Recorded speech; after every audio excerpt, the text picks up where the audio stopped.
You're watching NCAA football presented by Serve Pro. There's a little bit of a nip in the air here tonight in Raleigh, North Carolina, but that hadn't kept the Wolfpack at bay. Packing Carter Finley Stadium as they welcome their neighbors from up the road in Chapel Hill. The North Carolina Tar Heels facing off against the NC State Wolfpack tonight. Hello, everybody. Alongside Max Brown, I'm Chris Cotter, and we've seen a lot of teams today playing for spots in championship games, playing for a spot in the playoff. Neither one of these two is playing for one of those, but still a lot on the line and a lot to play for tonight. Yeah, the best part about Rivalry Week is you can totally change the perception of your season with one win, and that's definitely the case here. Dave Doran knows that very well. He's 7-3 in the last 10 matchups. Bill Belichick, no stranger to big games, but his first crack at this rivalry. Yeah, and for Bill Belichick, obviously he made his bones on the defensive side of the ball, and that's the strength of this Tar Heel team right here. And one of the things they do is they really get after the quarterback well. And they have a special pass rusher, Melkart Abujade, the transfer from Delaware, walked on there. Bill gets the job. He's a quick addition, and they're glad he's on board. Over the past 4 games, has 8.5 sacks. This defensive line for North Carolina is the strength of this team. If they're going to win this game, that group's got to show up. And for NC State, if you got a nickname like Hollywood, you better be good, and Hollywood Smothers is real good. And he's got the profile picture right there to back it up. Leads the ACC in rushing yards per game, 90.1. Every coach we've talked to about Smothers always mentions his contact balance. Yards after catch, able to get it done there. Just 93 yards from eclipsing the 1,000 mark. They're looking to get him that today. And when quarterback C.J. Bailey looks to the air, he hits a lot of different receivers, but his main receiver is a tight end, Justin Jolie. And they proved that on 4th and 6 versus Florida State a week ago. 4th and 6, they threw a jump ball to Jolie. He went up and got the thing. He was an athletic tight end a year ago for NC State. This year has molded into the complete package. No offense in the ACC uses the tight end position more than NC State. Jolie's their guy. For more on this great rivalry, let's send you down to the field. The third member of our crew is standing by, Ashley Stroline. Well, thanks, Chris. Tonight, the Wolfpack and the Tar Heels had the next chapter of this rivalry. That's the 115th time they're going to go head-to-head. This one dates all the way back to 1894. The Heels own this overall, but as of late, it's been all about the Pack. They've won 4 straight, and a win tonight would tie their longest streak in this series at 5. Tar Heels head coach Bill Belichick says he knows this isn't just another game. These types of weeks are intense, and playing an opponent just down the street adds even more to it. State head coach Dave Doran agrees with that. He says there's more motivation, practices have more energy, and he actually said to us, Max and Chris, when we talked to him, that he feels his record against this rival has helped extend his tenure here in Raleigh. So a big-time message there from Doran and a big-time statement they want to make tonight, and they'll do it in front of a sellout crowd. These two teams going head-to-head here at Carter Finley Stadium. This marks the 27th straight sellout for Wolfpack football. That is the longest streak in school history. Yeah, appreciate that, Ashley. We've got a great atmosphere tonight, no question about it. For Dave Doran, as Ashley was mentioning, a lot of success against North Carolina. 8-4 is his overall record here in his 13th season. And the Wolfpack are going bowling again. 6 straight bowl-eligible seasons for NC State and for North Carolina in Bill Belichick's first year. With a win, the best they can do is get to 5-7 on this season. But as you were saying, Max, that 5th win tonight could go a long way in building some momentum in the offseason. Yeah, Ashley said it, but I thought it was refreshing. Dave Doran in his press conference was saying, hey, if I didn't have the record I had against our arch rival, I might not still have a job. He was cutting right to the chase. It's 2 head coaches that are cut from the same cloth, 2 no-nonsense guys, except obviously in different areas of building or different stages of building this program. Dave Doran, one of the longest tenured head coaches in college football. Bill Belichick, one of the best coaches this game's ever seen, but obviously his first year leading this ACC program. The Heels in all white with their Carolina blue helmets. NC State with the red jerseys and white helmets will be on offense first as Reese Verhoff sends it out of the back of the end zone. It'll be an opportunity to see not only Hollywood Smothers and Justin Jolie, who we talked about in the open, but also this quarterback, C.J. Bailey, the sophomore. And it looks like some Tar Heels are already chirping at him. He's excited to play in this rivalry game. Very efficient this year, which has been the big growth for him. C.J. Bailey last year was a true freshman, started the back half of the season when Grayson McCall went down with an injury. At that point, he's just trying to keep up. This year, year 2, he's the leader of this offense, leader of the team. He has all the tools to not only be a special player in this game, but play football for a very long time. Smothers opens the game in the backfield with Bailey.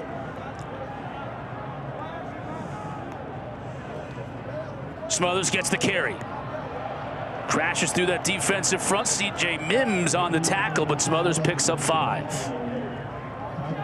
He's the guy they're going to want to get going, and vice versa on the other side of the ball. North Carolina, I'd imagine they're going to try to pack the box, force C.J. Bailey to beat him with his right arm because Smothers has been so effective in ACC play this year. Bailey to throw, moves the pocket. Has a receiver wide open near midfield. Grimes makes the catch.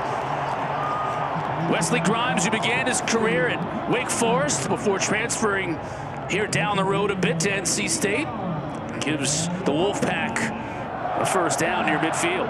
It's an excellent route, too. He broke off the comeback route right by the sideline. Defensive back kept running as if it was a vertical route. Excellent first completion, getting your quarterback in rhythm early. Hollywood, no room to run on the right side, gets stuffed behind the line of scrimmage, and a whole gaggle of North Carolina tacklers drop him for a loss. It's great pursuit by Andrew Simpson, inside linebacker for North Carolina. You see number 2 right there. He's tracking where Smothers is, and at that point, he's basically playing running back. Works front side, recognizes that Hollywood's going to spin back around, and Andrew Simpson's right there in the middle. This is a linebacker unit for North Carolina. They're going to rotate 3 guys. Simpson's very productive for them. 2nd down and 11. They'll move Hollywood out. Design quarterback draw. Bailey into North Carolina territory. Gavin Gibson on the tackle, but it'll bring up 3rd and about 7. We said in the open, Justin Jolie for North Carolina State. He's their guy on 3rd and long. Andrew Simpson there, linebacker. You got Simpson. Kamari House leads the team, sitting next to him, number 7. And then they also have Bayer, number 4, rotate in. Productive middle linebackers. They're going to have to be that way on 3rd down. Look for them to target Justin Jolie, the tight end in motion there. 30 sacks on the year for this North Carolina defense. They're bringing 4. So Bailey had time, and he was able to find his receiver. That was Hollywood out of the backfield, but he's going to be short of the first down by a couple. You're right on that fringe area of, if you're Dave Doran, do you try to pin North Carolina deep, knowing they have not the strongest offense, or in a rivalry game with the fans hooting and hollering? Look at the beef they're bringing in. Set the tone.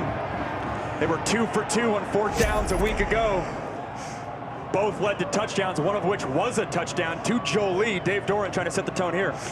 Bringing in Will Wilson at quarterback. He's the short yardage specialist. They got Cody Hardy as well, the blocking tight end, inside of 5 seconds on the play clock. They're going to get it. That's why they bring in Will Wilson.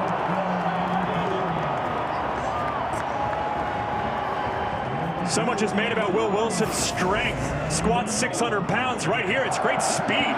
He gets the edge, and that's Kamari House, an athletic linebacker. He beats him to the sideline. Great job picking up that first down. Holding that football like he was going to throw it. I don't think there was any intention of throwing that ball. He was looking for the yard marker, and he found it. Bailey back in with Smothers. Smothers on the carry. Again, can't find very much room to run. Falls forward for a yard, and Andrew Simpson is there on the tackle. Andrew Simpson alongside Tyler Thompson, 40, the defensive end. It's a great job by Thompson, knifing under that. And this is going to be the key to success for North Carolina today. Got to bottle up Hollywood Smothers. Can't get them going. We had Pitt, North Carolina State a few weeks ago, and Pitt did a good job of that, but there were a couple breakaway runs. Steve Belichick, North Carolina's defensive coordinator, trying to keep Smothers intact. Bailey to throw. Good job defensively. That was Thaddeus Dixon making the play, preventing Terrell Anderson from bringing it in, and it's 3rd and long.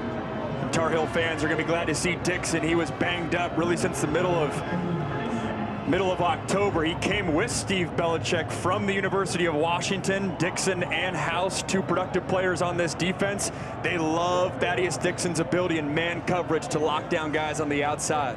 3rd down and long. NC State has brought in Duke Scott to spell Smothers on this 3rd down.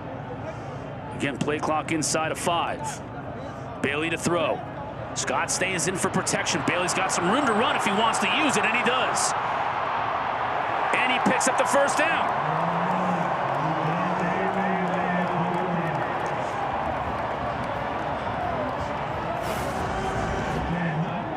Third and long. North Carolina does quarterback spy Bailey with Kamari House. Bailey's speed just beats him to the edge. You can see House there is trying to run him down. It's the right call. It's just C.J. Bailey being a better athlete. That's the difficulty when you face C.J. Bailey. He can win a game from the pocket, and his legs don't have to be a factor. That being said, when things break down, his legs are very much something you have to be wary of defensively. Bailey to throw again, pressure up the middle, going to the end zone. Knocked away at the last second, but a flag comes out. Noah Rogers was the intended receiver, and Gavin Gibson was in coverage. You also had Marcus Allen, cornerback out of Marietta, Georgia. Let's take a listen to Nate Black.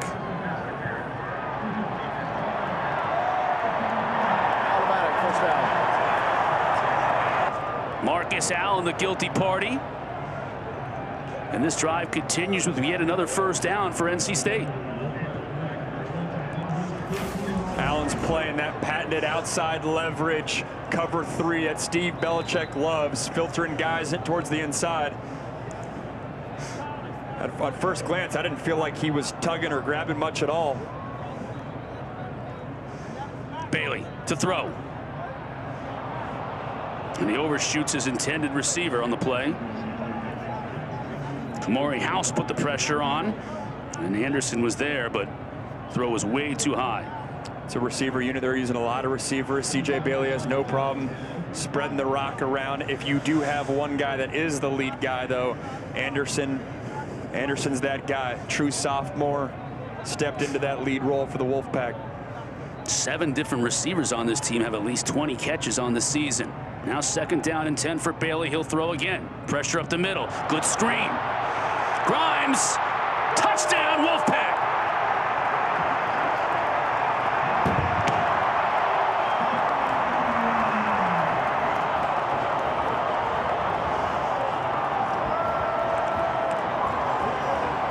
It's an excellent call by Kurt Roper, NC State's offensive coordinator. The Tar Heels elect to bring some linebacker pressure. Well, the best thing to combat that is you're seeing linebackers knife towards the middle as a screen behind it. Excellent job by the offensive line, getting out ahead of them. Seeing the speed right there from Wesley Grimes. Lined up in the boundary, caught the rock, burst towards the pylon. Canoa Vine set in for the try.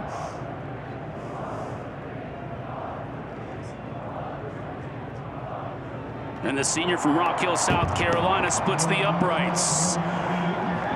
11 plays, 75 yards, almost 5 minutes off the clock, and NC State takes the opening kickoff, and they march down the field and put the first points on the board tonight in Raleigh.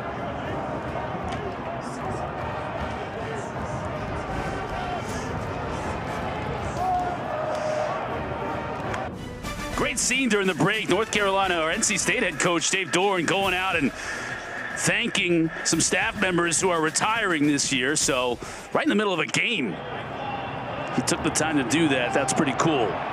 And as NC State Wolfpack up early 7-0 as Will Hardy takes his kick out beyond the 20.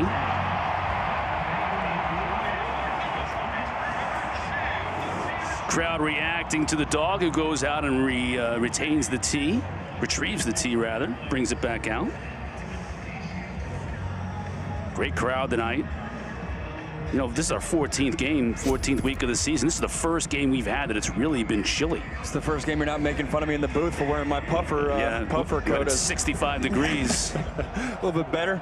Southern California kid. Got Gio Lopez coming off his arguably best game a week ago. Very efficient as a passer. He's got to continue that today.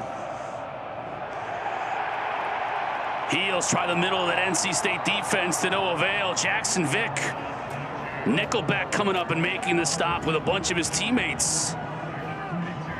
And I said North Carolina and Gio Lopez, at least passing-wise, coming off his best game. This NC State defense also coming off what they felt was like their best game last week, playing Florida State on a Friday night. Florida State's got a lot of weapons, and that NC State defense, it had flashes and had great quarters. But that's really was 4 quarters of high-level defensive football by the Wolfpack. Lopez will throw. Has a receiver streaking down the right sideline, incomplete. There's Devon Marshall in coverage. He was trying to get it to Vari Green. It's 3rd down and 10, just like that. Devon Marshall, ACC Defensive Back of the Week for his defense on Deuce Robinson last week. Had 6 pass breakups in that game, picking up right where he left off. He made an impact the first drive of that game, too, with 3 pass breakups. Again, he's played at a high level for them, man in that corner spot. Goss is in the backfield with Lopez. He'll stay in the block. Receiver comes out of the break, makes the catch near the 1st down marker. But I believe he had to come back for the ball, so Paysour isn't going to get it. It's going to be 4th down. Tight coverage again. Pretty good pass and catch. But if you're going to run that route, got to make sure that when you break down, you're going to be past the sticks. Seeing the arm strength, the accuracy by Lopez. Paysour's very much their deep threat, expecting him to go vertical. North Carolina's trying to catch NC State off guard with a little comeback there. Good start for NC State, both offensively and defensively, as this defense forces the 3 and out. Tom McGinnis will punt it away. And Terrell Anderson awaits at his 23, makes the catch. And that's where NC State will start their 2nd offensive possession. Time now for Food Line, food for thought. And we talked about a couple of these guys on this North Carolina defense that transferred in with defensive coordinator Steve Belichick. And here's Thaddeus Dixon and Kamori House, big-time contributors. It's the day and age of the transfer portal. When you hire a new coordinator or a new coach, can they bring some talent with them? They're glad to have Dixon back. We talked about it. He's been banged up for a month or so. Last week was his first game back. And then Kamori House, he's relieved that middle linebacker for him. Came both from Washington. Productive players. House especially tackles inside the box against Smothers, and Dixon out wide one-on-one with receivers. Bailey keeping it. Got blockers on the edge for him. Stays on his feet, and the flag comes out. Bailey picks up about 9. Let's check the marker. Right where the Tar Heel defender came up to try and make the initial hit on Bailey. Personal foul, face mask, defense, number 21. 15-yard penalty added to the end of the play, automatic, 1st down. Caleb Koss, the guilty party. Bailey with 24 yards already on the ground on just 3 carries. And it looked like Bailey was going towards the ground, and Koss got him at the end. We'll see here with the replay. Oh, he barely gets that face mask, then gets the shoulder pad. Man, that's tight. Bailey's leg so far through 2 drives, very much a factor in this game. Officials want to make sure they get the spot right after marching off and marking off the penalty. Started off on the North Carolina 49. They correctly put it back on the NC State 49. Fresh set of downs for Bailey and company.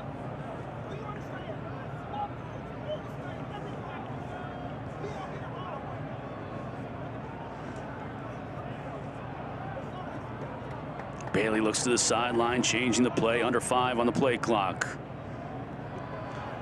Bailey looking to go deep. Again, he's got room to run, and he's got 1 man to beat, and it could be a big play. Down inside the 40. Cost on the stop, but add another 12 to C.J. Bailey's night on the ground. Bailey does an excellent job feeling that pocket, escaping, and knowing that the Tar Heels don't have a man for his legs. It's great coverage by North Carolina. No one's open down the field. They don't get into the trap of the trickery in the backfield. Bailey is just athletic and breaks the pocket. Smothers fights for what he can, 4 yards on 1st down. Big moment here for North Carolina. This is an offense that they're not built to win a shootout. So defensively, the Tar Heels have to come up big. This is the strength versus strength in this matchup. NC State's offense versus North Carolina's defense. And so far, it's the Wolfpack getting the advantage. Bailey underneath. Has his receiver Jolie, and he's near the 1st down marker. He's going to get it. Safety Greg Smith in coverage. But like we talked about in the open, Bailey is spreading it around, finding all of his different receivers, including his tight end. He's got a lot of weapons out there. Smothers dancing to the outside, breaks a tackle, spins free inside the 25. That's a beautiful 4-yard run. What a broken tackle, too.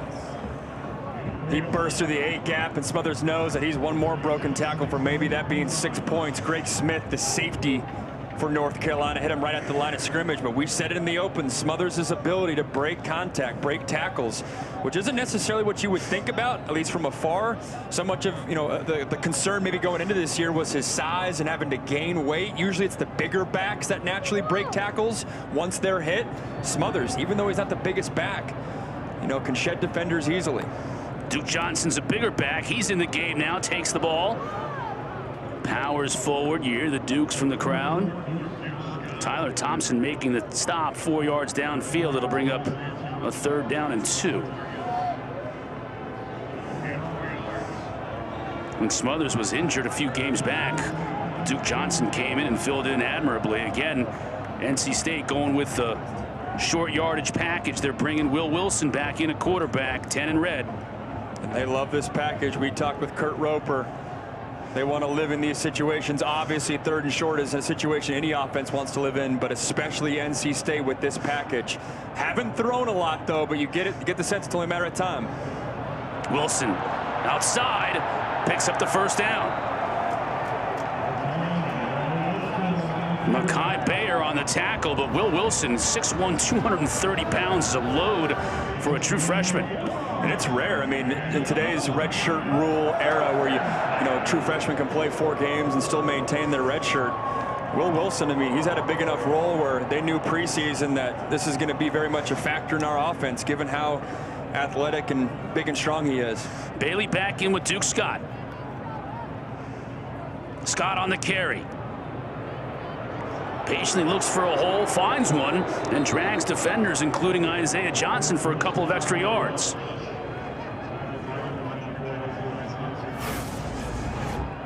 Duke Scott, very much the physical, old school back.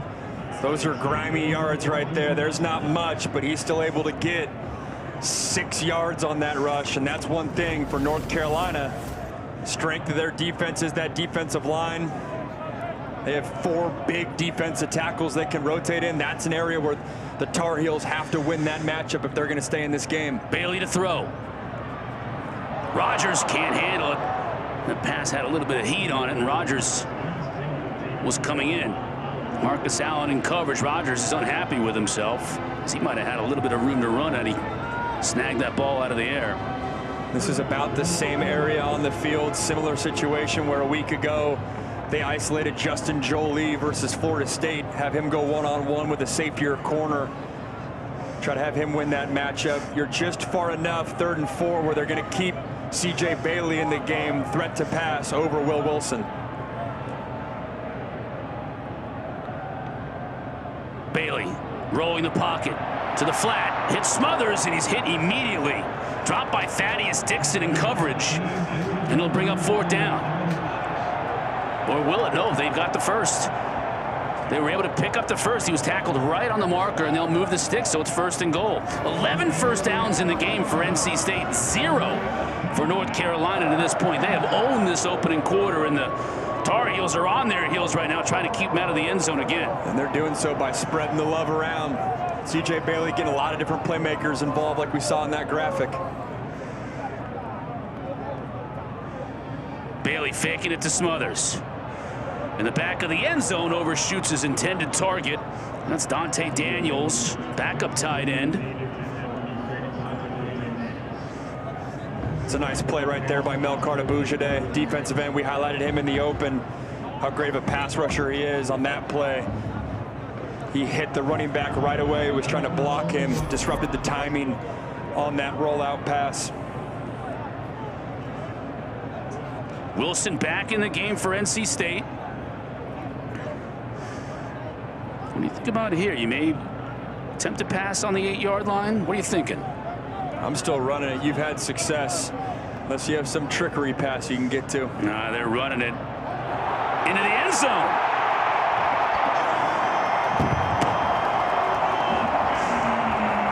of sorcery in that play. Just Wilson following two big old blockers into the hole and into the end zone.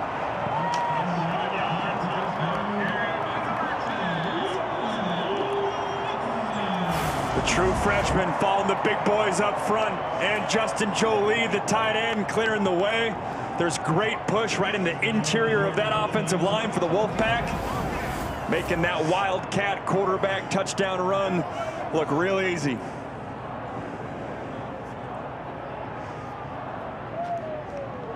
Vine set for the try. And he kicks it through. 12 plays, 76 yards. Dream season for the home folks here at Carter Finley. Wilson finishes it off. 2 drives, 2 scores for the Pack.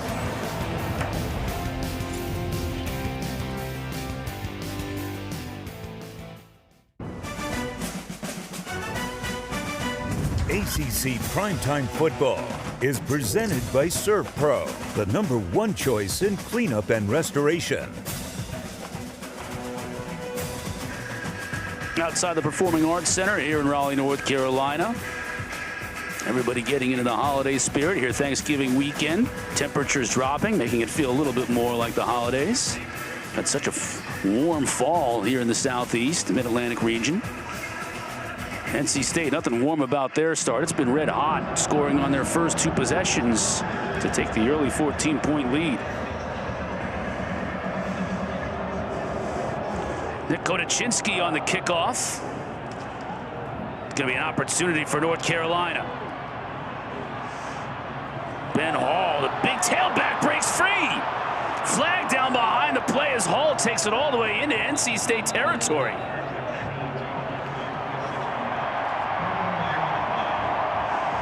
We'll go back and check the marker. Ben Hall just burst through there. His reaction might say it all. During the return, holding, receiving team, number 45. 10-yard penalty from the spot of the foul. First down. That being a spot foul, that's going to negate that great return for a Hall. Coach Belichick and the Heels with the ball when we come back. You're watching the ACC on ESPN. Carter Finley Stadium in Raleigh, North Carolina. Max Brown, Ashley Stroline, and Chris Cotter with you. It has been a dominant start for the NC State Wolfpack, much to the delight of those dressed in red and white here tonight. Take a look at this so far as we get to the latter moments of this first quarter. Look at that domination right there by the Wolfpack. They've run 23 plays against just 3 for North Carolina, and this is a Heel's second offensive possession after a 3-and-out to start. DeMonjune looking for running room. Finds a little bit of space, falls forward for the gain of 4 yards on first down. Yeah, you don't want to say it's make or break in an offense is just second drive in the game, but man, the way the momentum is shifting, especially in a rivalry game, the Tar Heels have to get something going offensively on this drive. The fake to June. Lopez looking to throw. Finds Ship. And he's able to pick up close to the first down. He gets it. They'll mark him out at the 31. Caden Fordham, one of the team captains of this NC State team, drove him out. That's a big first down for the Heels. And I like the design, too, by offensive coordinator Freddie Kitchens. He had Jordan Ship in that motion. Then he blocks the defensive end, then disengages, and no one's covering him. Nice design to ensure that your top receiver, Ship, gets a touch.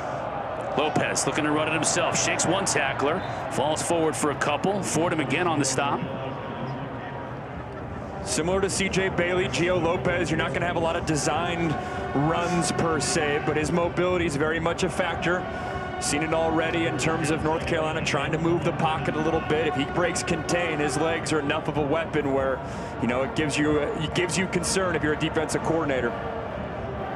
Inside of 2 minutes to play in this first quarter. Heels facing a 2nd down and 8. That's a good look at Lopez and June.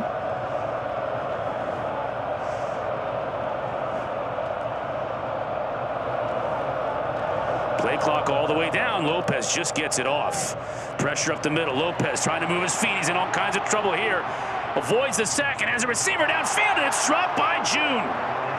June, it looked like he wanted to look ahead because he had a lot of green grass in front of him and he never brought it in. They're going to get bailed out. Looks like it's roughing the passer late as Gio Lopez takes the grass from his face mask. Personal foul, roughing the passer. Defense number 8, 15-yard penalty, automatic first down. Kean Sloan looks like he doesn't quite believe it. Yeah, Lopez breaks contained. Slippery, we talked about it. Ooh, there's not a lot there at all. I think the crowd agrees with you here at Carter Finley. On one side, North Carolina State gets a break that June dropped an easy catch that he probably would have ran for another 20, 25 yards. On the flip side, the Tar Heels get a break potentially on that roughing the passer call. Let's see if the Heels can take advantage. Lopez again to pass, pressure up the middle. He avoids it initially, has a receiver inside the 40. Making the catch that time is Shamar Easter. Shamar Easter's a tight end, even though he looks more like a big receiver, doesn't he?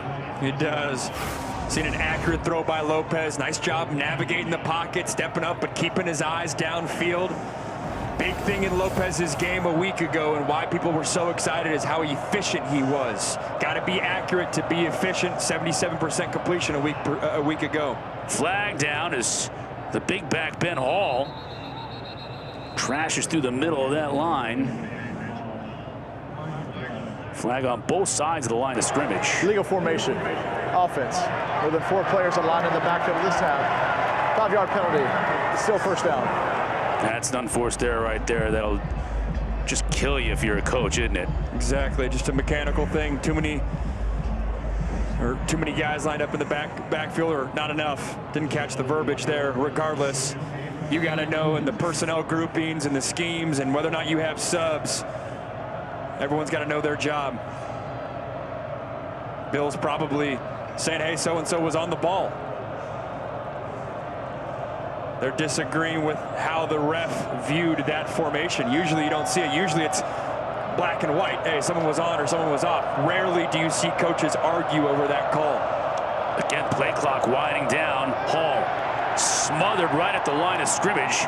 Travali Price just engulfed him. And that's not easy to do when you're talking about 5'11", 235 Ben Hall.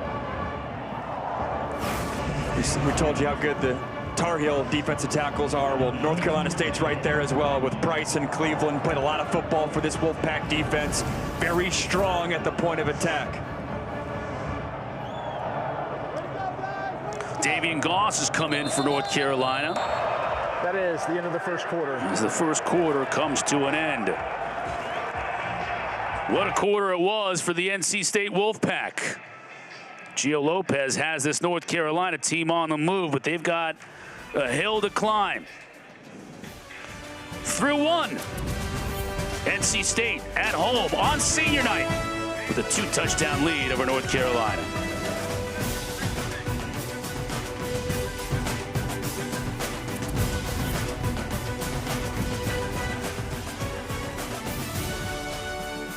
Claus has delivered a 2-touchdown lead for the Wolfpack to start this game as we start the second quarter. Gio Lopez and North Carolina, though, on the move for the first time inside Wolfpack territory, but facing a second and long. Lopez to throw. He can run, too, if he chooses to do so. Now he does. And he gets what he can. It's a pretty good pickup, making this third down a lot easier.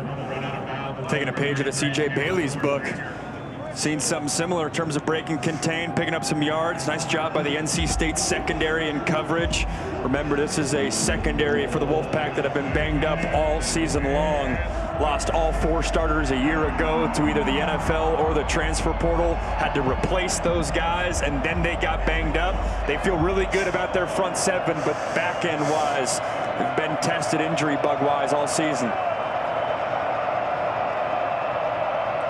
Crowd getting into it. Lopez having to bark out the play changes. Now he'll throw. Pocket collapsing. Finds a receiver. That's Ship. Picks up the first down. Flag comes out just at the very end of the play. I didn't see anything when Ship went out of bounds. It must have happened before the pass, I'm thinking. The timing was so odd. It was almost as if it was like face mask timing, but of course it wasn't that. Chip ran out of bounds. After further discussion, there is no foul for offensive pass interference. So Nate Black clears it all up. That's what I was thinking. There was some sort of a pick or something downfield. I think what they were looking at is Jake Johnson, tight end 19, who was on that side of the field, and did he start blocking before Ship caught the ball, given that he was downfield? That to me is what would be in question. So ball's out, and then 19, so you can see it's close, very close. Johnson, the tight end, blocking there. Luckily for North Carolina, in their sake, they're going to pick up the flag. Two backs, Hall and Gauze, flanking Lopez. Lopez keeps it, spins free down inside the 20. And it's a good thing Sebastian Harsh made the tackle, or Lopez might have been gone. That was the last man on that side of the field. Yeah, it's good recognition by Harsh, too. You said it, everyone was flowing the other way. Harsh is the only one that recognized where Gio Lopez was going. But what a nice drive by the Tar Heel offense. This is the question, though. This is where they sputtered a week ago when they get into the red zone, moving the ball. You've given your defense time to rest. That's great, but it's not going to do anything for you long term if you don't turn that into a touchdown. Lopez to throw. Hall stays in the block. Now he goes out in the pattern, but Lopez is going to the end zone. Touchdown Heels. Ship on the receiving end, and his go-to guy gets into the corner, and Lopez finds him 20 yards for the score. This is an excellent job by both guys sticking with the play. Gio Lopez sticking with it, trusting that Jordan Ship's going to get open, and Ship fighting the NC State defender, ensuring that he gets there first to the back pylon. When they have to have a play receiver-wise, Jordan Ship is their guy, not necessarily a burner, but right there utilizing leverage and his route running skills to just get a step, and Gio Lopez's accurate throw turns into a touchdown. Fairhoff splits the uprights on the try, and North Carolina right back in this one. Lopez 4 for 4 on the drive, 51 yards. The last completion to Jordan Ship, the sophomore out of Charlotte, 14-7.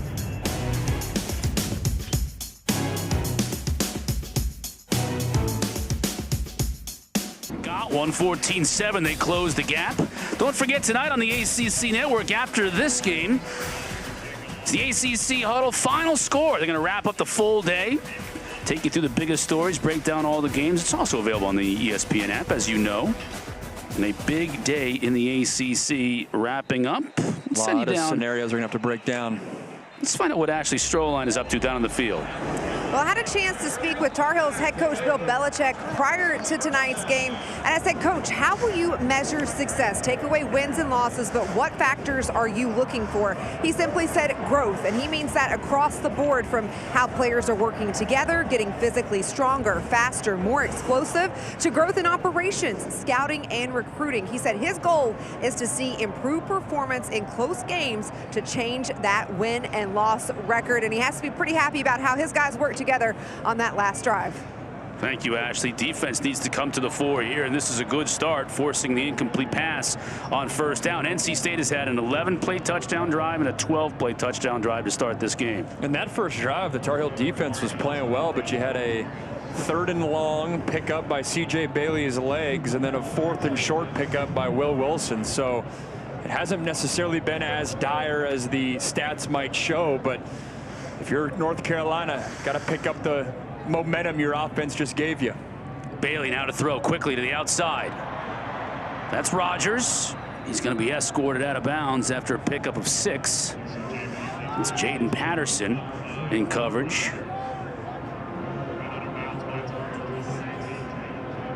This is the matchup. It's going to be the cat and mouse game for Steve Belichick. At 3rd and 4, this is a long 4-2. So the Will Rogers package not necessarily in place. 3rd down, you got a lot of playmakers on the NC State side of things you got to manage, and C.J. Bailey's legs. Bailey still looking, Jolie can't get to the marker, though. He's going to be dropped about a yard shy. Outstanding play by Gibson. It's a good job by Jolie. finding his way open. He's over the middle of the ball. It's blanketed coverage, but then when he runs to the green grass, he's up short of the sticks. Good job by the Tar Heels rallying and coming up with that tackle. If C.J. Bailey's leg or eyes came all the way back to the backside, he had his running back uncovered. Just didn't get there into the progression, and the Tar Heels get off the field. Fake, and they got it.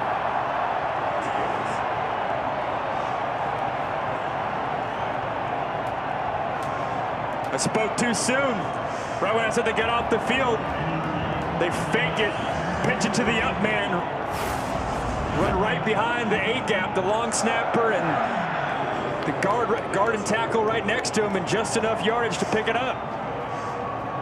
Preston Douglas was the up man who took the snap. And you heard the crowd here at Carter Finley booing when the punt team came on. I'm sure Dave Doran was thinking, hang on, everybody. I got this. Bill Belichick's calling card when he was in the National Football League was those special teams type moments. Can Bailey and company take advantage of it? Breaks free. To midfield and into North Carolina territory, all the way down to the 45 before Jaden Patterson tracks him down. Another 21 yards. Bailey has put up all kinds of numbers with his legs tonight. Getty breaks contain. It's Joseph Mapoe, the defensive end, gets stuck in there 25, and then at that point, CJ's got too much speed. The Tar Heels have to adjust, and rather than every man trying to get the sack, they have to rush like a unit and compress the pocket on CJ, force him to stick in there and make throws to beat you. Hollywood on the hip of his lead blocker. Close to another first down. Simpson on the tackle, but Hollywood Smothers picks up 8. Bailey has 55 yards on 5 carries. Smothers is starting to get his. Look at big old 65 in there. Running right behind Jacarius Peak. Both those guys, Hollywood Smothers and Jacarius Peak, technically underclassmen, not seniors. Both guys walked today in the Wolfpack Senior Day. They're going to await their NFL draft grade. If it's in that first or second round and you start talking guaranteed money, well, then maybe their days wearing this jersey are numbered. Bailey pulls it out, hits a receiver over the middle. That's Rogers inside the 15. How does the success NC State's had running the ball open that up? That's exactly why it's open. When you run the ball, Tar Heels have to load the box, account for Hollywood Smothers. It creates one-on-one matchups on the outside. When that's the case, your receivers, especially these big physical receivers, got to win those matchups, and with accurate throws by C.J. Bailey, it's a recipe for success. NC State is incredibly successful scoring touchdowns in the red zone on this season. 34 trips to the red zone coming into the game and 27 touchdowns, and they're 2 for 2 so far today. This is the 3rd trip. Hollywood on the direct snap. Trying to get outside. Good job by the Tar Heel defense stringing it out. He'll lose yards. Thompson in on it. From his defensive end spot, Tyler Thompson on the tackle. Thaddeus Dixon did a great job at that corner spot. See number 1 there, stringing that out, allowing his buddies to come in and make the play. It's a big moment in terms of, can you hold them? They've had 2 red zone trips already, 2 for 2 NC State has. Holding them to a field goal here would be a win. Deuce got a little bit of a bigger back in the game now for the Wolfpack. Bailey to throw, though. Quickly out to Grimes again, trying to get to the end zone. He won't get there, but he's down inside the 5. Crowd wanted a flag at the end of it. He won't get one. Caleb Koss was involved in the tackle. Let's take another look at the pitch and catch. It's right on time. Excellent job by C.J. Bailey getting the ball out of his hands quickly. You know, this is a hitch to the wide side of the field. You see 1, 2, 3, ball out, perfect spiral. You know, that defender only has so many yards to drop back before his heels are in the end zone. If you're late at all, that's pick going the other way. The meat package is in. Will Wilson, a quarterback. Darius Johnson in at tailback. They bring in 44, Cody Hardy as another tight end. Wilson gets stopped at the goal line. Did he get in? No signal yet. No, the officials saying he did not quite get in. Ran a little upright that time. And he got popped by Will Hardy because of it. This safety filling that gap. Looks like there's a banged up NC State player. It looks like it's Peak, their talented left tackle who we just talked about.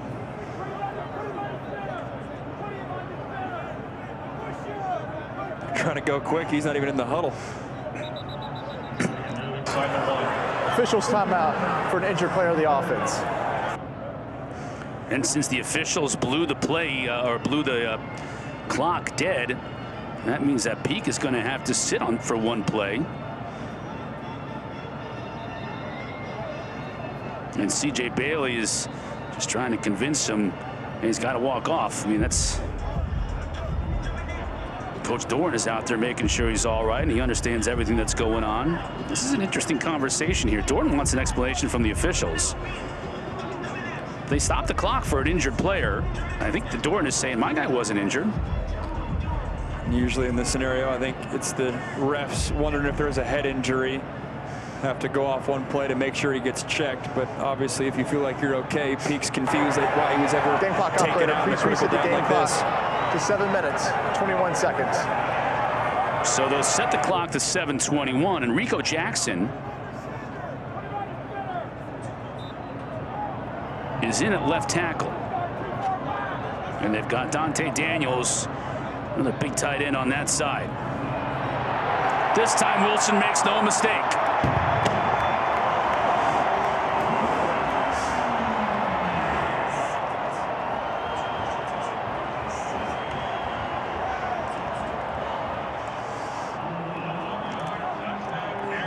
Even with their starting left tackle out, that doesn't change their plan of attack. We're running left, this time behind Rico Jackson and tight end Dante Daniels, who gets the pancake block. Finishing there. The Packs finishing the drive. 3 for 3 on drives and touchdowns to start this rivalry matchup. And they have been long drives. 11, 12, and 11 plays. This one, 11 play variety, taking almost 6 minutes again off the clock. Fine set with the PAT. They are keeping this North Carolina defense on the field for a long time here in this first half. And they convert another red zone opportunity. Perfect. 3 for 3. Wilson finishes it off. All Wolfpack early.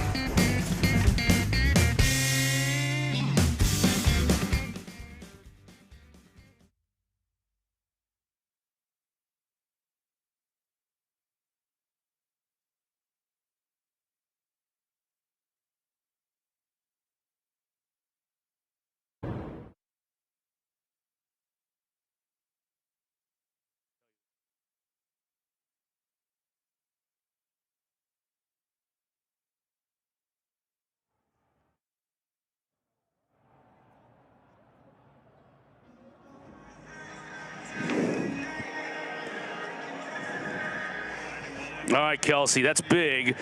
Finishing up what was a very important, not just day, but weekend in the ACC with Georgia Tech kicking things off yesterday with a tough loss against Georgia, but a lot of meaningful games that we will cover throughout the show and also after the game on ACC Huddle Final. Seeing out of the corner of my eye, the Virginia Tech game going to halftime. That's obviously a game that's noteworthy. Virginia in with a win. SMU and Cal were scoreless last time I saw. You had Miami hammering Pitt early on in the day. There's our dog retrieving the tee, much to the delight of the folks here in Raleigh. Hey, the third annual ACC-SEC Women's Basketball Challenge begins Wednesday. Auburn squares off against the Cuse at 5 Eastern. Then Thursday night, SMU hosts Arkansas at 7, right here on the ACC Network and on the ESPN app. That dog's getting a workout so far today. He's had to retrieve that tee already 3 times. And well, once again, North Carolina coming back on the field offensively with the need to answer. Yeah, first drive, they went 3 and out. Then they responded with a nice answer in the touchdown drive. Last drive, unlocked something in the pass game, I felt like. Hall shook a couple of tacklers. Couldn't shake the final one by Assad Brown Jr. It's a running back room for North Carolina, very much running back by committee. We've seen June and Hall. Goss, who was the high school teammate of CJ Bailey, across from him. We'll get some action on third down. When we had him versus Richmond in week 2, Caleb Hood was their lead running back. He's since retired mid-season from football, stepped away from the game. So still kind of looking for who's that guy, who that guy is going to be. It's going to be the bell cow for the offense. Now they split Hall out. He's on the receiving end here, but nowhere to go. NC State's defense all over it. A.J. Richardson. Man, the Packers so happy to have him back in the fold. In a defense that's been, their depth's been tested. A.J. Richardson, he's been out since week 2. This week is his first game back. One of those linebackers in a room that's been thin. A lot of Wolfpack fans are happy to see him flying around. And those Wolfpack fans are letting their team hear it right here. 3rd down and 9. If you're NC State, got to keep contained on Gio Lopez. He's got to be wary of the play clock, too. They're not going to get this off.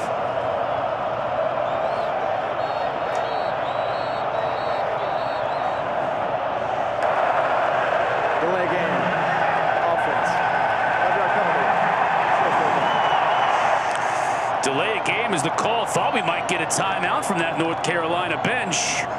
Didn't get it, so a 3rd and 9 now becomes that much more difficult at 3rd and 14. And I'm shocked we didn't get a timeout. You're down 2 touchdowns in a rivalry game where your defense needs some help of any time. That's the time where you need to burn a timeout, especially in the first half. It's not like it's late in the game where you're maybe gearing up for a 2-minute situation. I thought that was a missed opportunity, especially with Gio Lopez walking towards the line of scrimmage. We set it up here. You could tell he wasn't going to get the playoff. NC State bringing just 3, so they drop back in coverage. So Lopez has time. Now he rolls out, has a receiver open. Ship makes the catch in the 1st down. A big conversion by the Tar Heels. These two guys have a nice rapport working. Established last drive. Lopez breaks the pocket, and an excellent touch right here, making sure he floats the ball over the linebacker in front of the safety. And a nice job by Jordan Shipp, who was on a dig route, wasn't open the first time, but sticks with the route, helps his quarterback out by finding the open window. Again, North Carolina going empty. Design quarterback draw. Lopez picks up about 3. A.J. Richardson again on the tackle. How about Lopez throwing on the run? I feel like we've heard that from coaches, both North Carolina and NC State coaches this week, about how he's on the run and all of a sudden that ball comes out with a lot of zip. It's noteworthy, too, because it's offensive tackles for North Carolina that have been suspect at times this year versus very good rushers edgewise for NC State. Finally, the pocket collapses around Lopez, and it's Brandon Cleveland. Big nose tackle, rubbing that belly, all that Thanksgiving, all the fixins. I'm sure they had to monitor a big guy like that on Thanksgiving. One helping's enough. He's getting his helping right there. Little sack lunch. We mentioned the edge rushers. North Carolina State, they love Sebastian Harsh on one side, Sloan on the other. But inside, Brandon Cleveland, he's playing a lot of football for this Pack defense, getting it done not only against the rush, but in the pass rush game as well.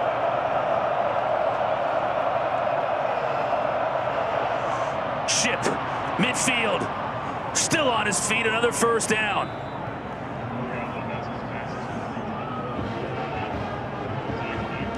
That's the matchup. North Carolina likes it. Jordan Shipp is finding a rhythm.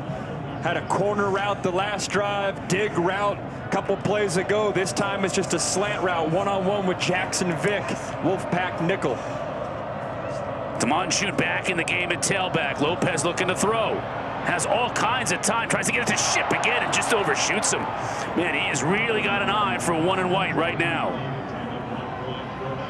Jordan Shipp's running the whole route tree. This time it's an over route. Thought that ball was just a little high and behind him.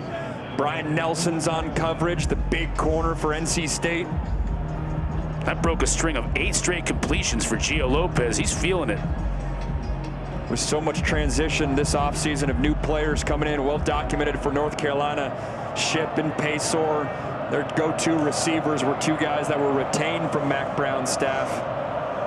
Got to keep them getting going. Play fake.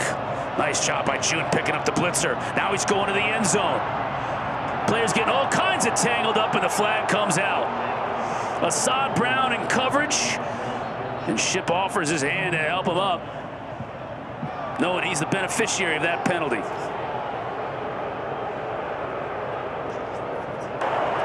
Pass interference. defense, number 26. 15-yard penalty, automatic, first down.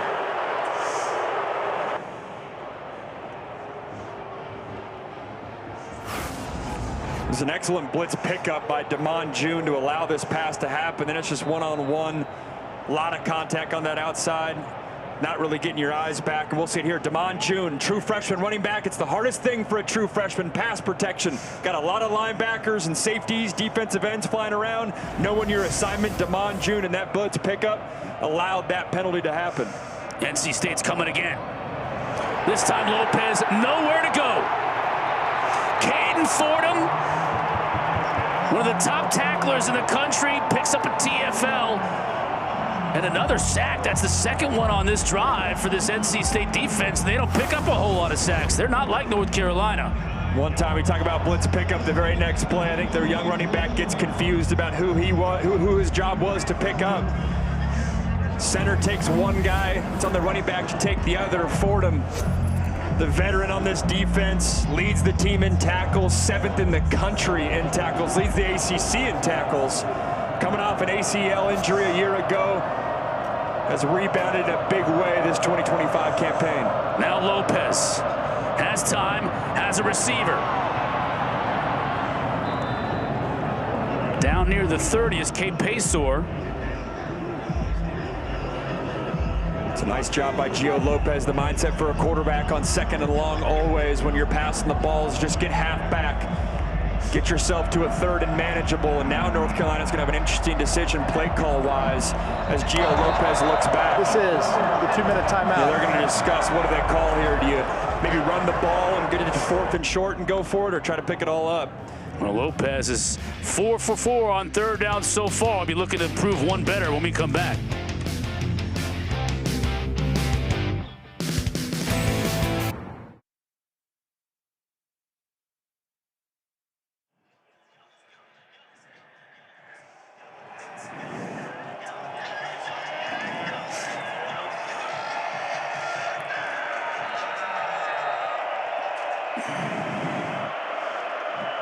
All right, thank you, Kelsey. Here it's 21-7. North Carolina facing a 3rd down here late in the first half. Lopez going to the end zone. He's got Paysour, just can't quite hook up with him. Paysour had a step on his defender, but Kean Sloan putting the pressure on Lopez, forcing the errant throw. Yeah, the Wolfpack brought the house. It's a nice blitz pickup. Gio Lopez gets flushed to his left. The only problem is all his receivers are on the other side of the field.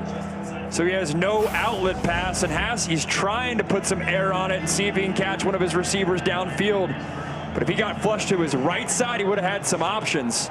Instead, the Tar Heels are going to be left trying to attempt a long field goal. He's kicked a 57-yarder this year, and Verhoff has all kinds of distance on it, and he's good from 49. So that weapon for Bill Belichick continues. Carolina cashes in. Still Wolfpack up 11.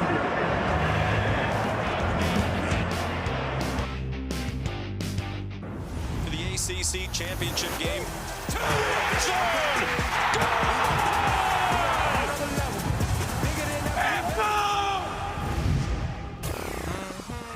ACC championship game next Saturday in Charlotte.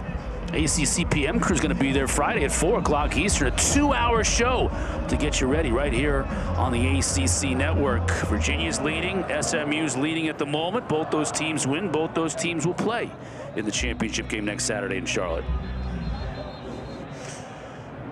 Got the other North Carolina team, Duke, sitting there waiting. They took care of business, won today. They needed a Pitt loss. That was the first box they had to check. Well, they checked that one off pretty early because Miami owned Pitt today. And then now if SMU loses or Virginia loses and a UNC win, that's a lot to verbalize right now. But Duke's still in the picture. They're anxiously watching their TV screens about these two matchups tonight. Right. It's hard for them to cheer for either one of these two teams. Yeah, I mean, it's true. That is a tough task. Let's see what CJ Bailey can do here. He's been unstoppable all game long so far. Hollywood still on his feet. That's a tough run. He's had 2 beautiful 4-yard runs in this game.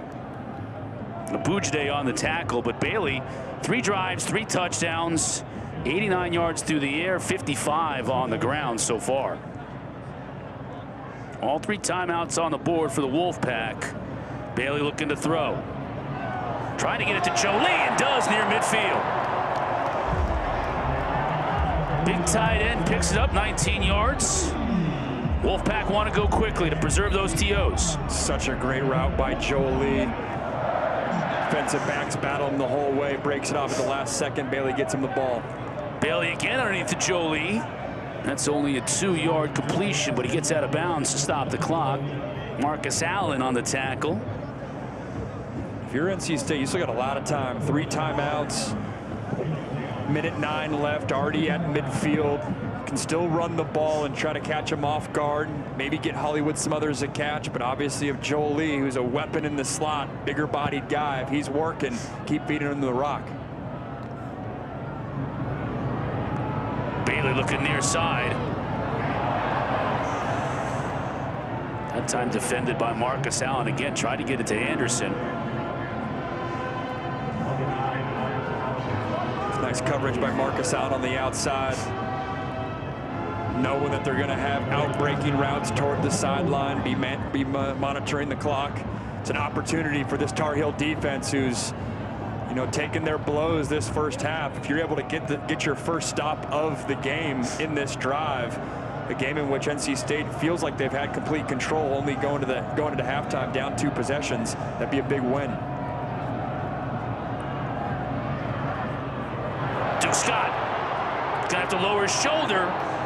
Drives out of bounds. So that'll stop the clock, but he's going to be about a yard shy, I believe, of the first down. Let's see where they eventually mark it down. I think he's going to be just a little bit shy. Yeah, a yard short. Again, C.J. Bailey playing at a high level on 3rd and long. It's a handful of third and longs in this game. His legs have been a factor right there. Does a nice job checking the ball down. And North Carolina wants a timeout. First charge timeout, North Carolina. It will be 30 seconds. With 3 timeouts, you'd have to think that Will Wilson package, backup quarterback in there, is very much a factor. Can run it with him and then call a timeout as needed. Especially now, they were going to stay with Bailey and Duke Scott to try and snap it quickly, but Steve Belichick, Bill Belichick's son, defensive coordinator here for North Carolina, calling the timeout. So now NC State can sub. Both teams can now sub at will. Steve obviously coached with his dad many years with the Patriots. Last year was Jed Fish's defensive coordinator at Washington, was his first year at the college ranks. Then when his pops got the head job down here, he came to Chapel Hill to lead a unit that's playing pretty well. It's a North Carolina team that's had their struggles this year, but the defense has been playing pretty solid. So they're bringing in Will Wilson. This is a package that's been so effective all game and all year, really. Wilson to run it. Again, he gets behind that big offensive line. This time it was Anthony Carter, that left guard, pulling into the hole, and it's a first down. First charge timeout, NC State. It will be 30 seconds.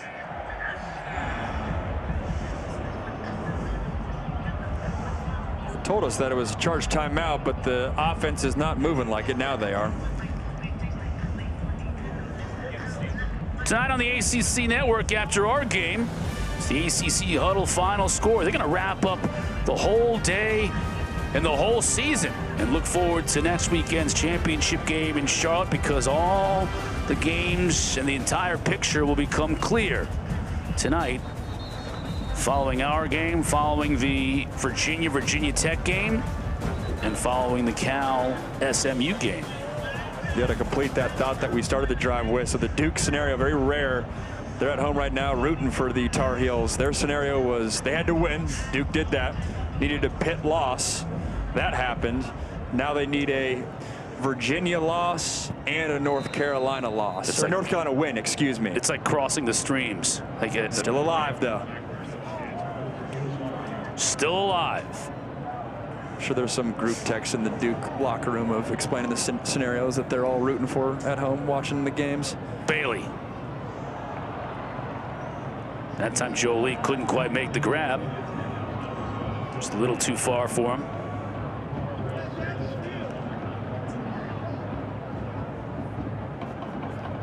With 2 timeouts, you still have enough time to do some route in between the hash marks. If you get Jolie on a dig route or a slot on a seam route, doesn't all have to be towards the sideline. That's what they've gone with the past few attempts. Pressure. Bailey has room to run. Ducks near the 30. That's right where he needed to get for the first down. Officials timeout for an injured player of the offense. We've got a Wolfpack player injured back here at the 50-yard line. An offensive lineman.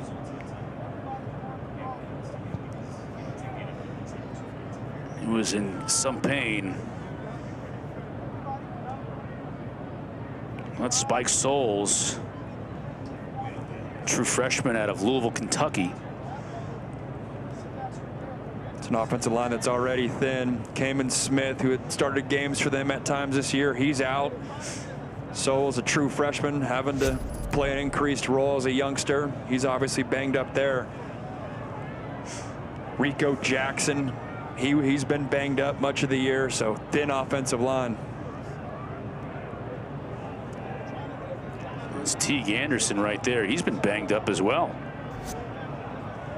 It's one of those things where it's just, whether you're in the college game or at the pro level too, a lot of the pro coaches will say it's almost like training for having to use the shell game on the offensive line because you don't have big rosters in the NFL. You've got to cross train. Guys got to play right tackle, left tackle. Some guards have to move to center. And right now, with the way these lines are getting banged up, this is what you have to do in the college game.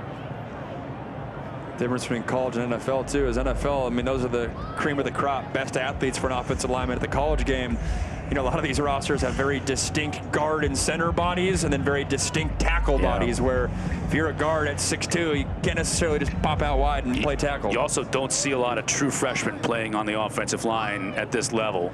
At 6'2", 310, it's a big true freshman. So Rico Jackson, who played a snap at left tackle earlier in the game, is now at right guard. Bailey, pressure up the middle, gets rid of it. Great catch near the goal line. Touch, no, they spot him down right at the 1. Terrell Anderson, 29 yards. What a catch. And what a throw as well. CJ Bailey takes a hit from a blitzing linebacker that goes untouched. Rib cage exposed. He's trusting his playmaker on the outside to make a play. Just throw it up, allow him to adjust the football. CJ Bailey got up slow. Excellent job by Bailey, knowing that defensive back's going to have a hard time making a play on that ball. Give it enough air for your receiver to adjust to it. Anderson's helmet hits the pylon, but the ball was out of bounds inside the 1. He's right on cue, too, to make a right guard switch. Great job by Steve Belichick deciding to blitz the A-gap, force that right guard to communicate and operate. That's just a quarterback cleaning up a protection mess.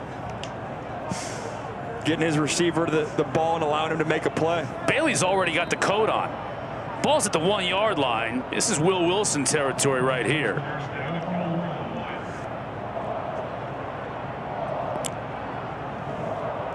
Wilson, straight ahead, stuffed initially. It'll be second down. This is where it gets interesting. Well, you're going to have NC State take their last timeout.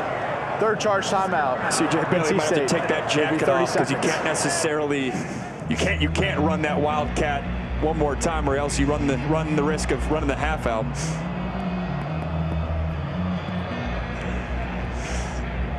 You could probably run it one more time, then spike it on third down, and then run it again on fourth down if you wanted to.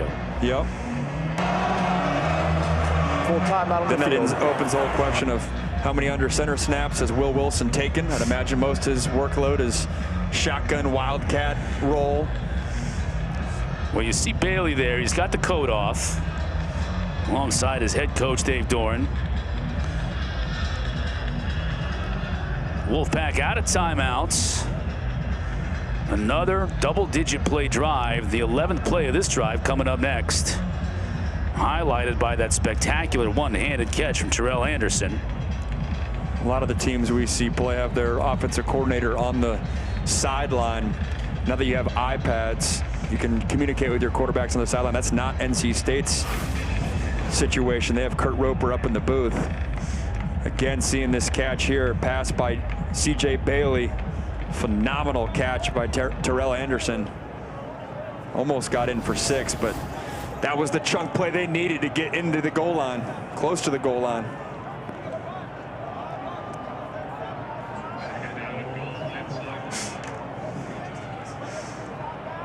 Bailey back in, along with Smothers.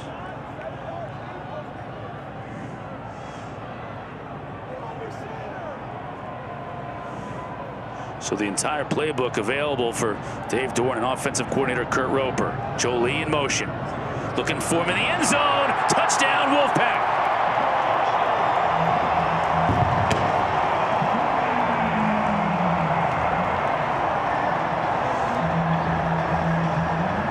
Jolie's been involved in every other run play down on the 1-yard line this game. This time they motion him. You recognize it's man coverage, and Jolie not only has the strength but the speed to beat the North Carolina defender to the front pylon. Excellent timing by C.J. Bailey, getting the ball out of his hands, and Jolie showing why he's the complete package at tight end.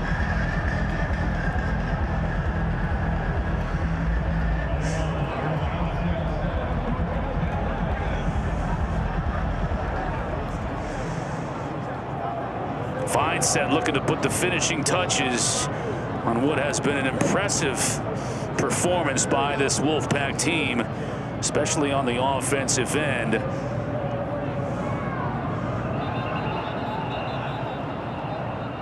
Flags all over the place.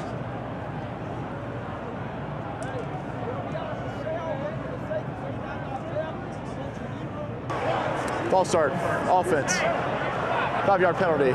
Replay the try. Wolfpack coming into this game averaging just over 29 points a game, and they're about to put number 28 up in the first half if Feinstein can convert.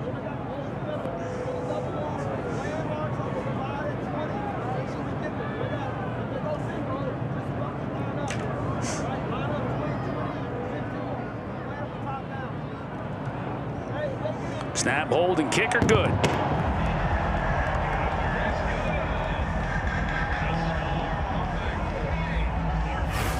Said it before, this time you're putting Jolie in motion. Man-to-man coverage. It's a race to the front pylon. Accurate throw by C.J. Bailey. Getting your tight end involved. What a huge drive that is for NC State, too. 2-minute mode to get down there, not only get points, but get a touchdown. 4 drives in this game, 4 touchdowns, exactly what the doctor ordered if you're NC State.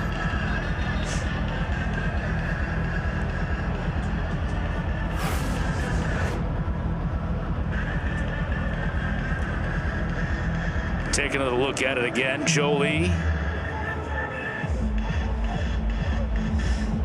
taking a bow. Oh, he's that's. Because remember, he got hurt when we had him in Pittsburgh. The last time we saw him score a touchdown, yeah, he got hurt mid-run and had to drag defenders about 20 yards into the end zone. And then himself and his right leg limping into the end zone, literally. Greg Jennings style, putting the team on his back. He's looking healthy there. The faux leg injury, healthy and a big smile. The crowd cheering for the dog, retrieving the tee. Told you he's going to get a workout in.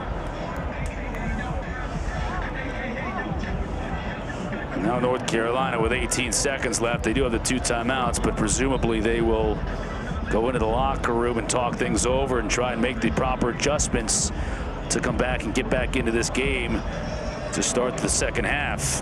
They will get the ball first, so they've got that going for them.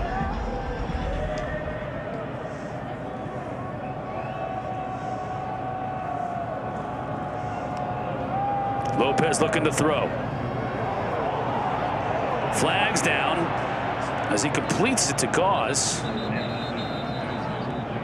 But that looks like it's coming back. Holding. Offense, number 66. 10-yard penalty. Still first down.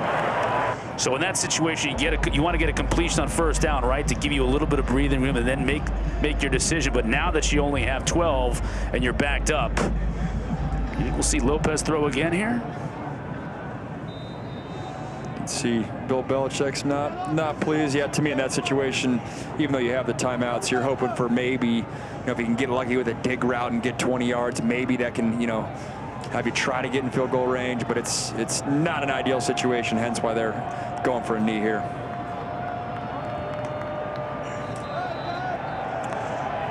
Lopez takes the knee, and a standing ovation from the crowd here at Carter Finley as their Wolfpack head to the locker room with a 28-10 lead. An impressive performance for C.J. Bailey in this offense. And the defense as well, holding Carolina to just a 10 spot at the break. Down to Ashley with Coach Doran. Thanks, Chris. Well, Coach Doran, 4 offensive drives, 4 touchdowns. What's working so well offensively? We're converting. CJ's moving the ball with his legs. He's ran around, scrambled, made some plays. The kids are making catches for him. It's going to be a 4-quarter game. These ones always are, but I love how our offense is playing. 2 more quarters to go in that 4-quarter game. What's going to be your message at halftime to finish off this rival game against North Carolina? It's one play at a time, as long as they let us play. It's how good can you play. Just each guy playing as good as he can possibly play, one play at a time. All right, Coach, thanks. Thank you, Coach. Ashley, 28-10 our halftime score. Wolfpack fans pleased with what they've seen so far. Let's send you to the studio and Kelsey's crew.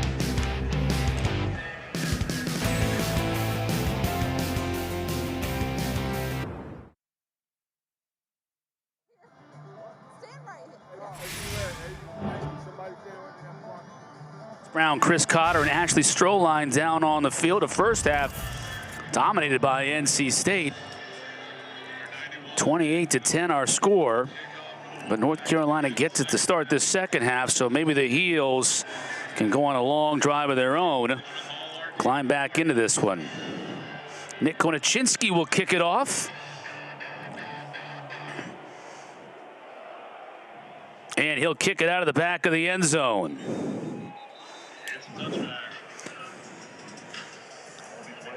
Let's send it down to Ashley Stroline down on the field.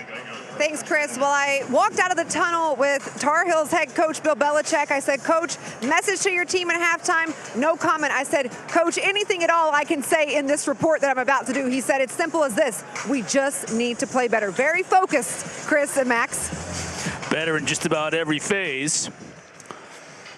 But that's, as Ashley told us earlier in the game, that's the focus, just to improve in every single area. And looking for win number 5 on the year, but it's going to be an uphill task here in the second half. Lopez to throw on first down. As a receiver over the middle, that's Ship. His favorite target. Fordham chased him out of bounds. Ship was looking for an alley, couldn't find one. Still moves the chains, though. Ship was the bright spot in the first half. 5 catches for 66 yards. Now 6 catches for 76 yards. He's got to be a focal point in the second half. I mean, North Carolina drive-wise only had 3 full drives in that first half. Was a unique first half in that regard, where one of which is a 3-and-out, but on the sideline for much of that first half. First charge timeout, NC State. It'll be 30 seconds. Second play of the half, and NC State already calling a timeout. That's interesting. We're highlighting Brandon Cleveland, who did a nice acting job at the end, trying to get a 15-yarder, flop into the ground. It would be really hard to topple Cleveland. Like, that takes a big-time push and a big-time effort. See, he's getting an attaboy from the coaching staff. Like, that was a good effort anyway. Give it a shot. Yeah, that little, it's almost like a touch. Yep, it's a good acting job. He sells it. It's not going to knock him over. Cleveland celebrating senior day today. We've said it a couple times, played a lot of ball for this Pack defense. He's smiling. He knows the deal.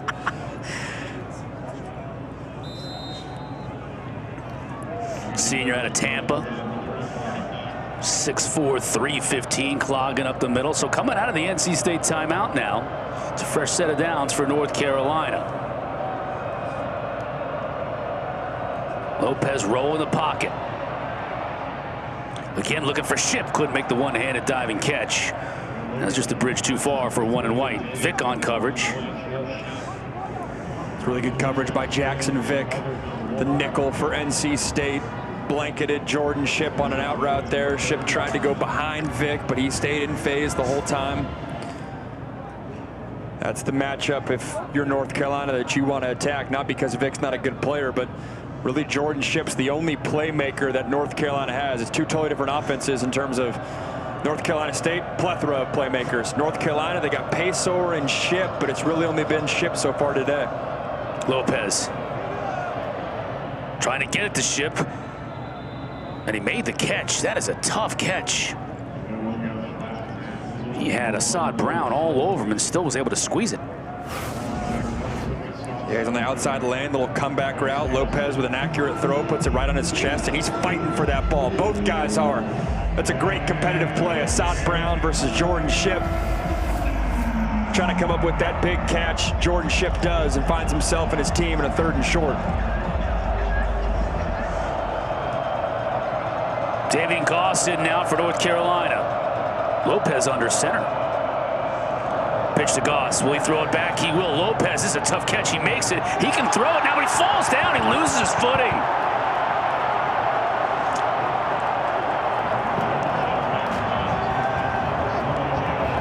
Looking for the double pass. And Lopez, when he tried to set his feet to launch it, his feet fell out from under him.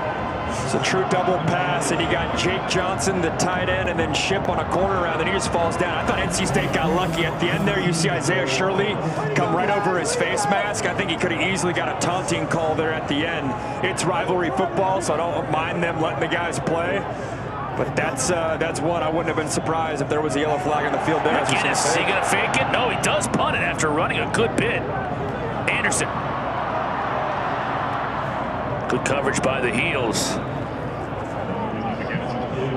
It looked like McGinnis might have had a shot. Probably would have done that if it wasn't 4th and forever. That was 4th and 10. I think he had a lane there. See what your key players for NC State earlier on in the game have done. Not a ton of rushing yards by Smothers, but C.J. Bailey's legs, they've been the factor in the rushing game. He has 65 yards on the ground, been efficient in the air, no turnovers. I mean, it's just copy and paste, rinse and repeat for North Carolina State's offense. 4 drives in the first half, 4 touchdowns, as much as you could ask for if you're Dave Doeren. And all either 11 or 12 plays long, trying to get Smothers going here in the second half. He picks up 4.5. Isaiah Johnson on the tackle.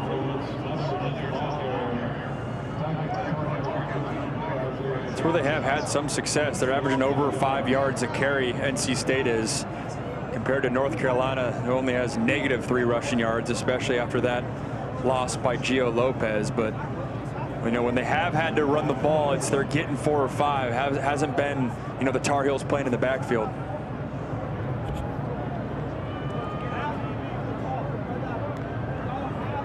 Bailey looking to throw. Pressure comes. Nowhere to go. He's absolutely smothered. The Heels brought the house, Kamori House, along with Robinson and Abujide, and he had nowhere to go. Yeah, nice little twist game right there. Getting Abujide was the first one to touch him, coming from that defensive end spot, twisted inside. We talked about Abujide in the open. Last 4 games, 8.5 sacks.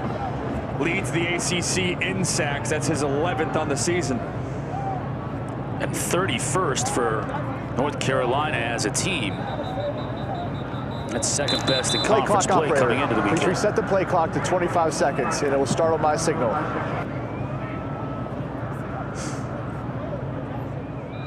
Great opportunity for this North Carolina defense to force, obviously, a very rare 3-and-out in this game for NC State. Hollywood just gets hammered. And that's exactly what the Tar Heel defense have done.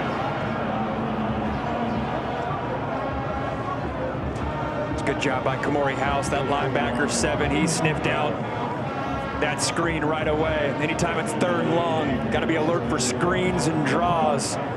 Good job by House sniffing that out. And for the first time all game, UNC is getting off the field. And Chris, last time I said that, North Carolina State ran a fake. I was going to say. But 4th and 9 is a little different than 4th and 4.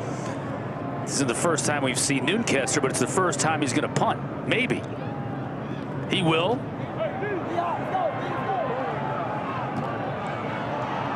Hardy's going to give it a shot. And he's tackled at the 28. Now flags come in late. This is getting a little chippy here to start this second half.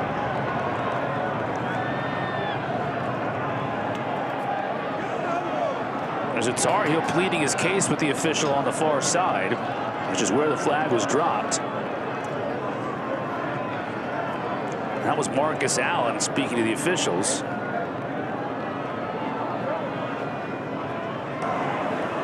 After the play, unsportsmanlike conduct. Receiving team, number 21, his first of the game. That penalty is half the distance to goal. First down. Caleb Cost. It's going to cost his team 15. 7th penalty on the day for North Carolina. They'll start in the hole. Timeout on the field.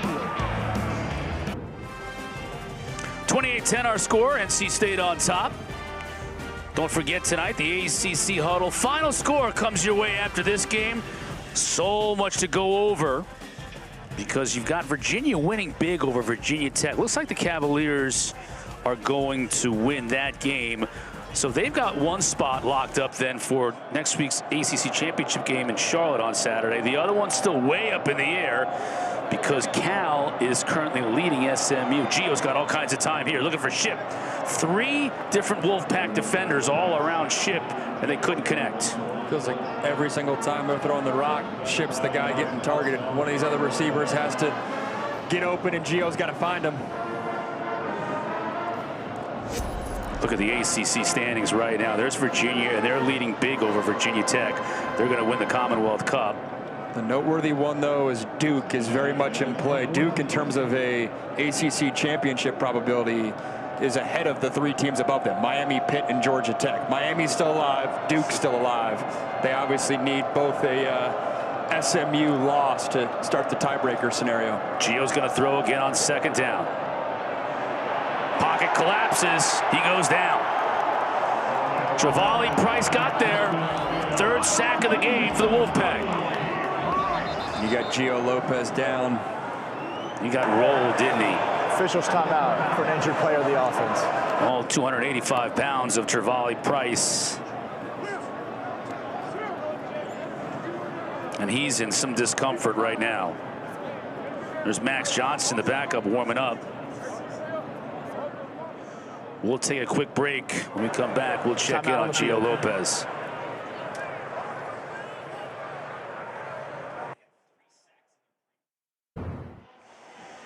This is a shame right here. Gio Lopez being helped off.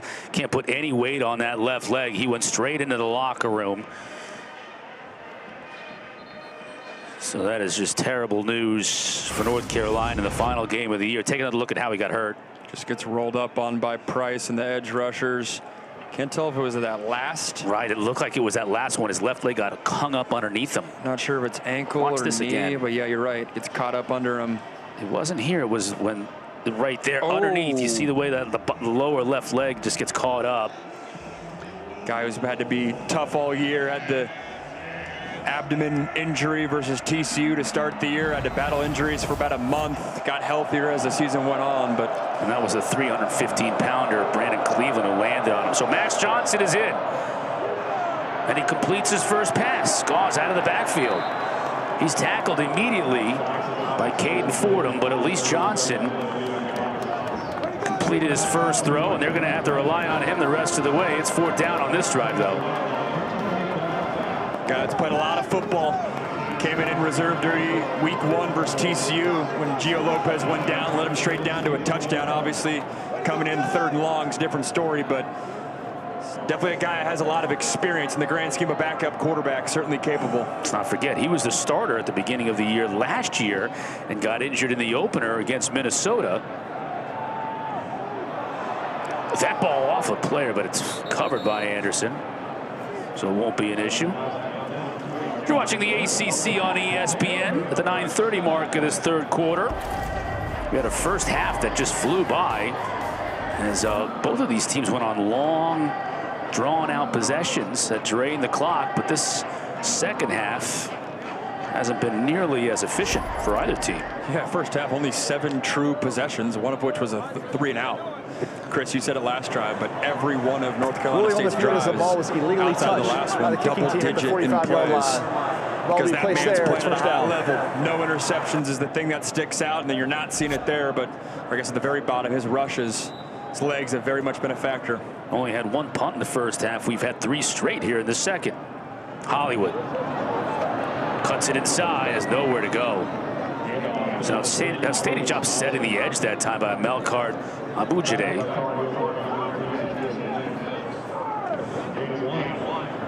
And a nice job at the sack last drive. Talk about him, Abujide on one side, big defensive tackles and inside. If they're going to get back in this game, it's got to come from the defensive line, impacting C.J. Bailey and not letting Hollywood Smothers get going. Now Bailey to throw. He's looking to Smothers, finds him out of the backfield. Trying to split 2 defenders, cannot. Abujide again on the tackle. 9 is a heck of an athlete. He comes up limping a little bit, but he can move. See his frame, very athletic, 6'5", 260. Big enough to put his hand in the dirt, rush the passer, hold up in the run game, but athletic enough to drop into coverage. Getting 3rd and 7 here, though. Let's see what Steve Belichick dials up. Biggest concern, if you're Steve, is managing C.J. Bailey's legs when it breaks down. Do you have your middle linebacker, Kamori House, spy C.J.? Well, that means you have 1 less defender in coverage. That's what they're going to do. Over the middle, defended beautifully. It was Caleb Cost. And just like that, another drive stalls here in the second half. Great coverage by Cost in breaking route, trying to take advantage of the fact that your middle linebacker is spying the quarterback. Some more green grass to go get if you're North Carolina State, but Caleb Cost, ball was a little bit behind the receiver, and Cost makes an excellent play to break it up.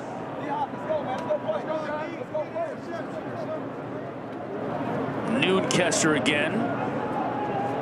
This one a wobbly kick. Going to take an NC State bounce. The shame with Noonkester is that he has to wear a helmet because he walked on senior day and he's got one of the best mullets I've seen all year long. What's the adjective you used to describe it? It was I forget. Was it sublime? It was something. It was something unique that I wish that young man heard what you said. Because you were giving him his flowers. That's for sure. Yeah. He's got the mullet. That's all he needs. Said that a couple times over the years, complimenting mullets. Big mullet guy. We have a couple of them here today. I've seen a number of them. It's the new school trendy haircut, right? Cut, trim up the sides, fade up the sides, give it a little party. The problem in the back. with a mullet, when you have it, it's glorious. It's getting from A to B. It's the in-between. Yes, the awkward stages. Got to have some well-timed haircuts. Pace it out well. Yeah, and you got to go away for a little while and come back and reveal it in all its glory. Level up your hat game. Just like if you're balding, level up your hat game. Max Johnson rolling out, hits his tight end. Connor Cox hit immediately, picks up maybe 2. I wonder if Max Johnson's dad, Brad Johnson, had a mullet back in his Florida State days. I kind of think he did, if I remember correctly. It was that time frame. He's a gritty quarterback. I can see it. I'm sure Mark Richt, back in studio, Max Johnson's uncle, can relay that information to us. He was a quarterback's coach at Florida State when Brad Johnson was there. Of concern for North Carolina fans is that Max Johnson now is the man for the rest of the way here for the Heels. Picks up the low snap. He's in all kinds of trouble, but he has tailback out of the backfield. Fumble! And NC State has recovered. Caden Fordham forced the fumble. June put it on the carpet. And it's NC State who recovers. Rolling on the field is a catch. Check down by Max Johnson. Getting into his true freshman running back. State catches it, makes one move. Ooh, the question now is going to be, did he actually complete that catch? Because yes, he makes that juke move, but I don't know if that ball is ever secured. Completed catch, fumble, and recovery by the defense is under further review. Yeah, they'll review this one, Max. Kean Sloan was the one who recovered the fumble, but they're going to make sure that Demond June actually caught the ball. First glance in that replay, it didn't look like it. We'll see it in real speed here. Checks the ball down. The question is whether he made a football move. It definitely never came into his midsection. He never fully tucked it. It's a matter of, okay, did he secure it with both those hands? See if we can see it any better from this angle. I feel like he secured it, and then that hop step looking to avoid the defender is a football move. To me, that other angle's the key one. That's something that's a little vague when you in this game, right? The football move, a move common to the game of football. Yep, it's very much you got to secure it. He does, and then I feel like when he sees Fordham coming toward him, that's the football move when he tries to make a juke on him. But A, what do I know? And B, it's not my choice. It's not my call to make. It's almost as if he brings it inside his body to secure it, and then as part of the move, it immediately goes back out. Like it never really reaches his torso. So he didn't complete that football move before the ball came out. This is where it gets into the whole, the call on the field was a catch and a fumble. So there's not indisputable video evidence. It's got to go with the call on the field. Let's see what Nate Black has to say. After further review, the pass was incomplete. It's third down. I think you were right, my man. I think that's exactly why they overturned it. Yeah, in real time, that end zone camera angle, which is not the angle the ref had, he was on the sideline. That ball, to me, never got into his torso and never was secured. That's a good call by Nate Black and his crew. So it's 3rd and 8. And Demond June, who dropped a surefire big gain on a pass in the first half, now doesn't have to deal with having a turnover here in the second. And the big difference now with Max Johnson, he doesn't have the scrambling ability that Gio Lopez had. So if things break down, he's got to find his running back, getting the ball out of his hands quickly. It can't necessarily come from his legs like it would with Lopez. And that's Goss's running back. NC State brings 5. Look at his legs here. Johnson's going to pick up the first down and a whole lot more before he slides home. Max Johnson's making me eat my words, but I think that's exactly what NC State thought too, is, hey, we can come after you. We don't have to spy you because we don't think you have the mobility. Well, when they come after you, you don't stay in your rush lanes. Max Johnson does a nice job stepping up in the pocket and taking advantage of the space. Johnson looking to throw it here. Now he'll run again. Cuts it back outside like a tailback. Lowers his shoulder into a defender.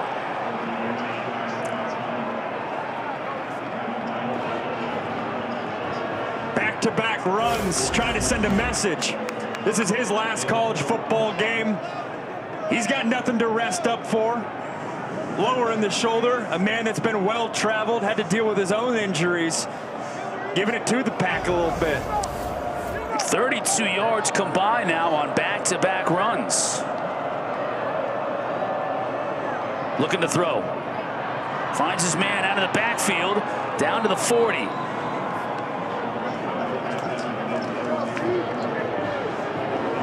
Was Alex Taylor making the catch. Nice job by Johnson getting the ball out of his hands. You know, Chris, I remember when we had North Carolina versus Richmond in week 2 and Max Johnson went in there and had some success in that blowout loss versus TCU. I remember asking Freddie Kitchens, was there any, conversation about sticking with Max Johnson long term? There's a lot of a portion of the fan base that thought they should have done that. They stuck with Gio, but he's certainly capable like he's shown here. Johnson has all kinds of time, trying to force it into a tight window to Ship. That one is incomplete.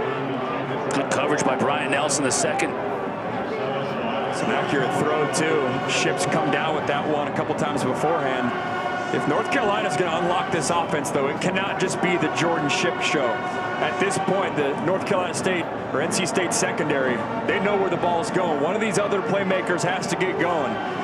8, Kobe Paysor. Doesn't necessarily have to be deep shots, but there's got to be another receiving threat to stretch this defense. You've seen Zero get into the action a little bit here. Alex Taylor. Shenard Clower, the true freshman, is in the game as well. Running for his life, Johnson. Tried to pump fake, again lowers his shoulder and gets what he can. That's going to be about 3 or 4. Now we have all kinds of activity and flags flying. Watch out here. Wolfpack severely outnumbered in this situation, and now North Carolina players coming off the sideline and having to be escorted back to the bench by the coaching staff.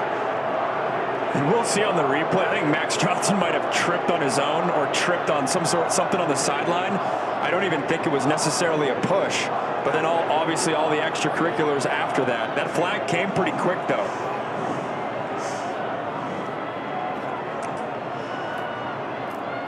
And we're going to let the officials sort this one out. We'll hear from Nate Black. And again, Johnson's mobility, escaping the pocket. Might not necessarily have like the quick twitch that Lopez has, but the straight line speed showing that off. After the play was over, personal foul. They hit out of bounds. Defense, number 22. 15-yard penalty. Automatic first down. That will not sit well with the home folks, as you can plainly hear. And in real time, I thought Johnson just fell over and tripped on his own. Yeah, see, if I'm an NC State fan, there's nothing there. In real time, it looked worse because he trips over and gets towards the edge of the sideline. I guess Vic could have let go a little bit earlier, but you can see the chair and the whiteboard and all that. Vic is trying to grab him, and actually Vic kind of ushered him out of bounds and then realized, if I keep going even with my momentum, I'm going to get the call. So he kind of tried to grab Johnson, but that's one of those that when you're sitting at home, you're saying, does that call happen if it's on NC State's sideline and not North Carolina's sideline? And the Heels take advantage. A 3-yard run and a 15-yard penalty tacked onto the end of it. Johnson looking for Ship. Instead, it's Paysor. Makes the move back outside. Devon Marshall forces him out, but it'll be another first down. Excellent job by Max Johnson, hitting his check down on time. If you're not a classic dual threat quarterback, you have to be, and you're a pocket guy, always have to be wary of not only where your check downs are, but getting them the ball on time so they can run after it once they catch it. Impressive drive here being orchestrated by Max Johnson, coming in for the injured Gio Lopez with both his arm and his legs. Don't forget about his brother going in motion, the tight end, Jake Johnson. Oh, that one was almost picked. That was a dangerous pass, and Assad Brown read it. Got there just in time to break it up. A little wheel route by Davion Goss. They love 37 out of the backfield in the pass-catching game. That's one of those, if you call that route in the middle of the field, I'm sure Johnson puts some air on it, under it and has his running back, run under it. When you're this tight to the goal line and there's only 12 yards to play with, kind of forced to throw that on a back shoulder. 10th play of this drive has started on Carolina's own 14. Goss and Hall both in the game. Johnson fakes, gets it to Hall. Ben Hall looking for somewhere to go, can't find anything, just finds a lot of red jerseys.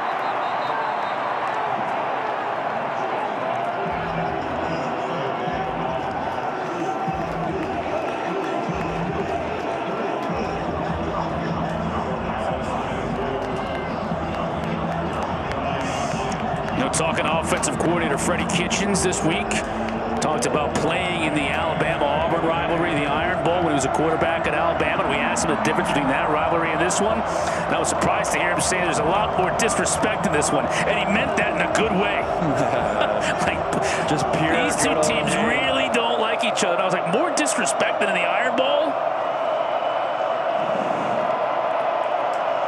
Struggling to get lined up, play clock running down. Johnson to throw. All kinds of pressure up the middle. Just gets rid of it. Almost a sensational catch by Taylor. Couldn't quite bring it in. Vic in coverage. And Harsh treated Johnson harshly. Pressure right up the middle. And now Max Johnson's getting up slow. Remember, he had that catastrophic leg injury Quarterbacks are not hit in practice, so I think it's been a very long time, if ever, that he's tested that leg since he got hurt last year. Trying to give his guy a chance, something to monitor, though. Max Johnson's injury last year, NC State heating things up on him. Verhoff from 29. Just gets it inside that upright. Carolina adds 3 more. Johnson, his first action in a while. Outstanding drive to put points on the board. The kick from Verhoff, keeping this to within 2 scores now for North Carolina.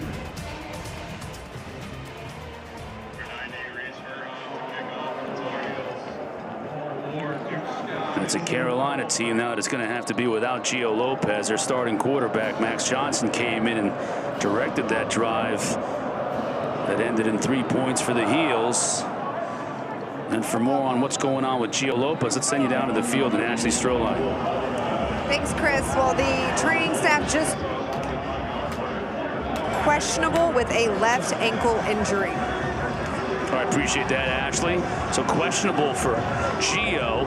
And he looked very questionable when we saw him leaving the field earlier with that ankle injury. So if you're a Carolina fan, you got to expect that the senior Max Johnson is going to be carrying you the rest of the way. What's going on with this NC State offense?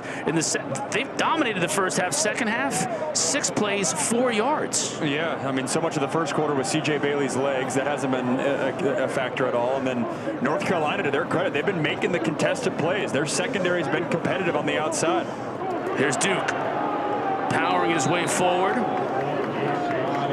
Quick carry on first down before House brings him down, but that's 5.5. And Duke Scott, to answer your question again, Chris, I mean, he's averaging 5.7 a carry. He's only had 3 attempts. They've done a good job, North Carolina has, at, bottling up Hollywood Smothers. 10 carries, 31 yards. Again, it's been Scott getting the grimy yards and then Bailey scrambling in the first half, getting those rushing yards. Bailey to throw. Looking over the middle. Rogers drops it.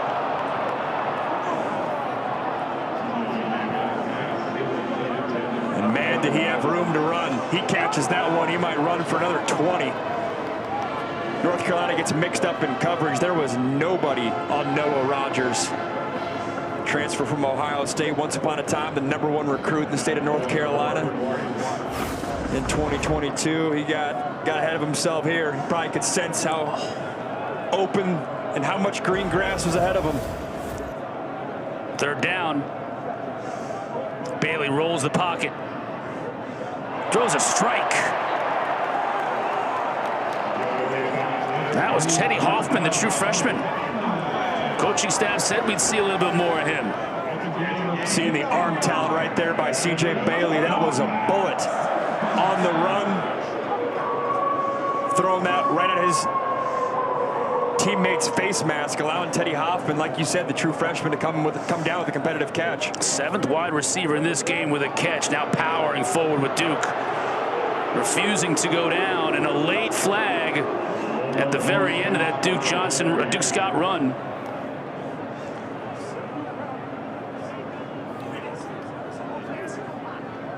And Nate Black's busy night continues. Personal foul, face mask, defense, 15-yard penalty, added to the end of the play, automatic first down.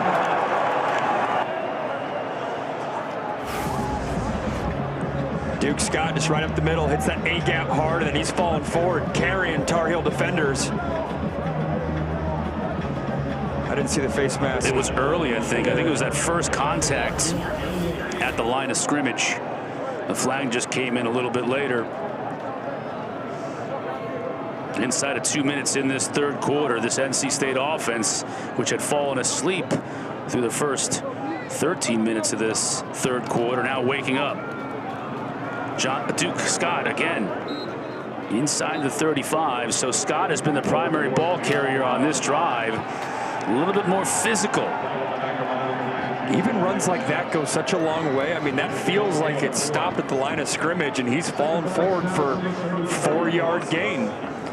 Keeping yourself and your offense ahead of schedule. They'll go with Hollywood again now. A little thunder and lightning here.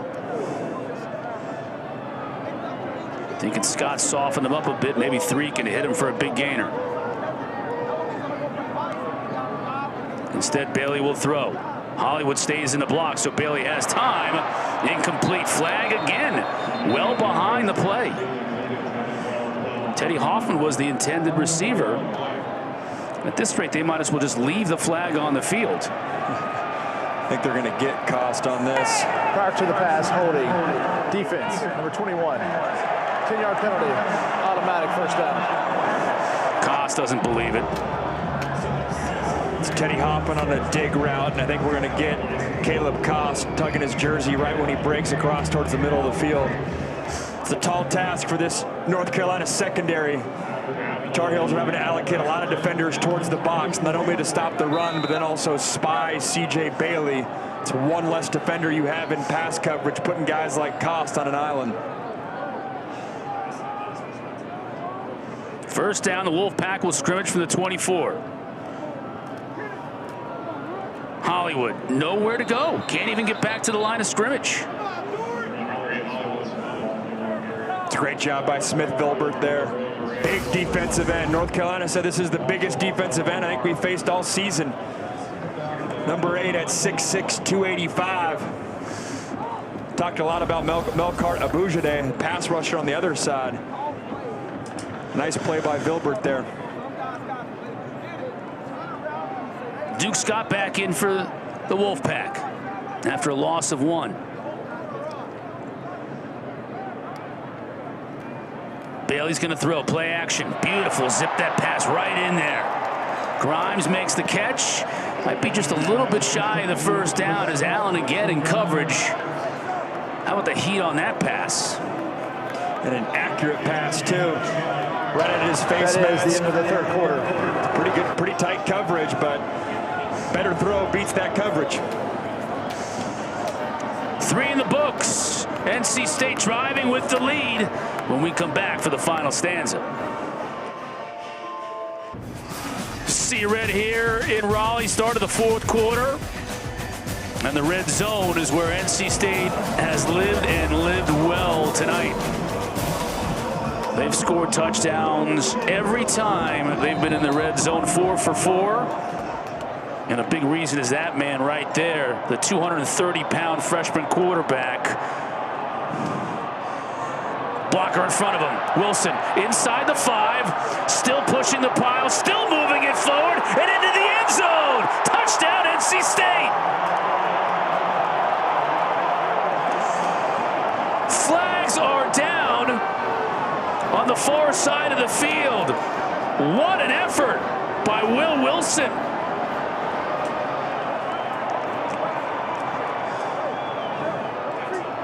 If it stands, it would be Wilson's 3rd touchdown run of the night. He's got a little burst about him. It's not just the size. That's twice we've seen him burst through that first level. There are 2 flags down on the field, different areas on the North Carolina sideline. One by the line of scrimmage, the other one in the secondary.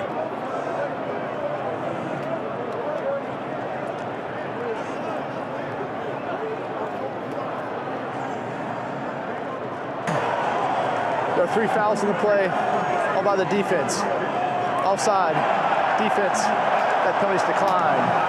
Illegal substitution, defense, that penalty's also declined. Result of the play, it's a touchdown. After the play, personal foul, necessary roughness. Defense number 5, that 15-yard penalty will be enforced on the kickoff. The personal foul will be enforced on the kickoff. The touchdown is good. And NC State quarterbacks on the night, both Wilson and Bailey, 15 carries, 93 yards, and 3 touchdowns combined between the 2 of them.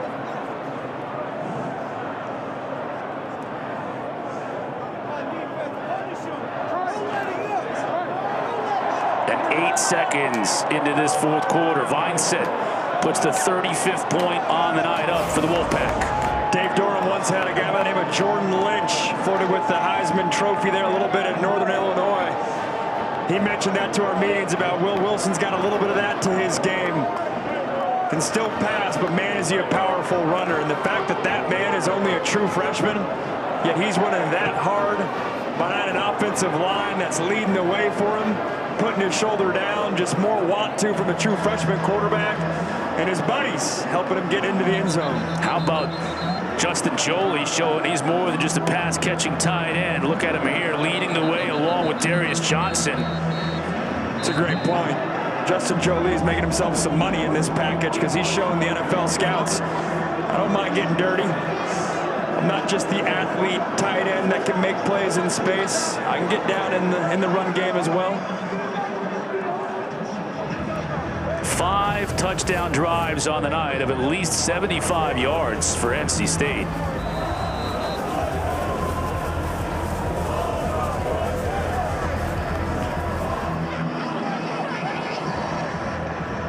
And with the 15 yards, Konachinsky can just kick this one into the stands if he so chooses. Ashley, what's going on down in the field? Hey, Chris. Well, I was just over here behind the Wolfpack's bench when Will Wilson came off the field after scoring his 3rd touchdown of the night. All of his teammates wanted to come over and congratulate him, like, hey, Will, that's number 3 for you. He was all smiles, talking to his teammates, doing a little dance, talking to the coaching staff. He even interacted with some of the fans that are over here, too, congratulating him on the successful night that he's having. Yeah, the future is bright with Wilson, the true freshman, and Bailey, the true sophomore, at that quarterback spot. It's a good 1-2 punch. It's interesting, too, now in the NIL age where you have to compensate your backup There are 2 quarterback fouls to in keep the him play, around. one by each team. After the play, personal foul, necessary roughness, kicking team, number 54, receiving team, number 24. Those fouls offset. It's first down. Now, when Ashley was finishing her report, we did get a look at Dave Dorn addressing his team. I think you had reminding him, let's just keep our cool here. We've got a big lead, having a great night. You see him there? Rivalry game emotions are obviously high. NC State's got a bowl game in their future. North Carolina, this is their last quarter of football, and for Max Johnson, that's got to be the mindset too. His last quarter of football, at least at this level, in a well-traveled college career, he'd love nothing more than to go out with some productive drives here to end the game. Complete the ship. Ship gets outside, and 1 in white pushed out by 1 in red. Fordham. Good pickup on first down. That'll be Ship's 8th catch in the game. Had 8 a week ago as well. He's their guy. Move him around. Plays on the outside. Plays in the slot. Coaches love how his route running's coming along. Really learning how to win with leverage. Johnson has time. Now off his back foot. Gets it to his receiver right at the yard marker. That was Richardson dragging out Goss. And he's going to be just a little bit shy, so it'll be 3rd down and a yard.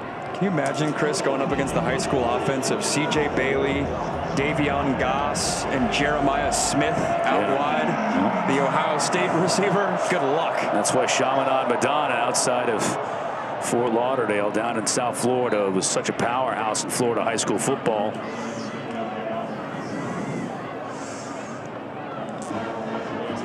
They played a factor in why C.J. Bailey, kind of fell to NC State. Wonder if there was a lot of scouts. I didn't follow his recruiting, but look at, he's got all these playmakers. Anyone would be able to succeed. Well, now C.J. Bailey, I mean, he's on a path to, a lot of people viewed him as one of the top quarterbacks in the ACC coming into this year. Got a bright future ahead of him as well. Goss picked up the first down. Now Johnson to throw. That one falls incomplete. Closest one to it was the guard, Daniel King. They're trying to set up a little screen play there. King trying to get out and block. It's really been all pass game for North Carolina. Really nothing rushing yards so far. 35 on the day, but we're already in the 4th quarter. It really has felt like it's been one-dimensional, and the runs there, when they do call them, are just to keep you honest. Wolfpack bring 4. So Johnson had time, and he has a receiver. That's his brother Jake.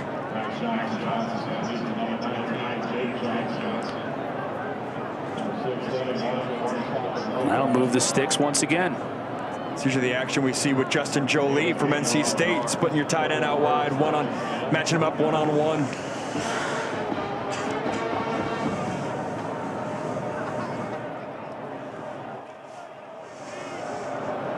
The big back Ben Hall is in the game, but Carolina will split him out to the top of the screen, so an empty backfield for Johnson here.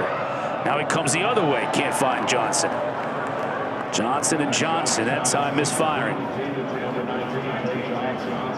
Nice job by that NC State defense, showing pressure, backing out a little bit. It's a defense that's picked up right where they left off a week ago. They felt like the matchup versus Florida State and all the playmakers the Seminoles had a week ago, they met that task and played 4 quarters of complete football. They've carried that over today in this rivalry matchup. 2nd down and 10. Ben Hall stays in the game to play tailback, and he'll stay in the block here to give Johnson a little bit of help. That's a dangerous pass, and it's picked off by Fordham. No, now they say incomplete. Fordham is pleading his case. It's an incomplete pass. But the line judge has come in and said, no, it hit the ground. That was into triple coverage, Max. Yeah, if it wasn't Fordham, it would have been Tristan Teasdale, the safety, 19. Rarely do you see a defender argue this much with the ref if they truly caught it. Let's see. Does a nice job. Ooh, did he catch that with his knees at the end? He twists his body underneath the ball so the ball doesn't hit the ground. He's right there. Then his chest is underneath the ball. Hasn't touched the ground. Hasn't touched the ground. Then he clamps it with his knees. Right there. The Looks like ruling on right the there. field is an It's incomplete pass. close. That play is under further review. I think he really believes that it didn't touch the ground, but I think the tip of the football bounced off the turf. That last view was the best view I think we're going to get of it, and they're obviously reviewing this one. And in college football, you can still have, the ball can still move and you can still have control. Watch it when he gets to his knees, Max. Not yet. Here, watch this. Right here. Not yet. No, the knees clamping. Right there. Is he doing his adductor exercises? Yeah. To make sure he's clamping that football. The ball doesn't move, to your point. The ball can hit the ground as long as the ground doesn't cause the ball to move if you have possession of it. So they're going to have to rule that he had possession. And then the ground didn't cause the ball to move, even if it hit it. The field is upheld. It's 3rd down. No, incomplete. Your first reaction is the ref's first reaction. Oh, touches the ground. Yep. That can't assist the catch. What a play that would have been. He's got to go back to the weight room, get those adductors going. Or groin, huh? I don't know if it's the right muscle group, Chris. I feel like you'd know better than me. Max Johnson is going to breathe a sigh of relief. He probably let that one go, and you could speak to this. Like, you let it go, and you think, oh, let me have it on a string and bring that one back. Right away. Yeah, if it wasn't for him, there was 2 guys waiting to intercept that football. So a reprieve, but now it's 3rd and 10. Blitz picked up initially. Johnson's going to have to let it go, and he can't. He gets sacked. Flag down behind. Trey Thomas brought him down. Thomas showing his athleticism and speed to track down Johnson. Let's check the marker. Holding. Offense, number 55. That penalty is declined. Result of the play. 4th down. Holding call. Not accepted. A season high 4 sacks for the Wolfpack. They're going to get Ja'Kai Moore, the right tackle, lined up when Keon Sloan is rushing and Max Johnson breaks the pocket to his right. You get caught, but the rushing and the speed by this NC State front 7 today. You said it, Chris. Initially, they pick up that pressure. The ruling on the field they is keep that the coming. runner was down by contact. That play is under further review. Trey Thomas blasted the running back in the hole that was trying to keep him out of the backfield like he was nothing.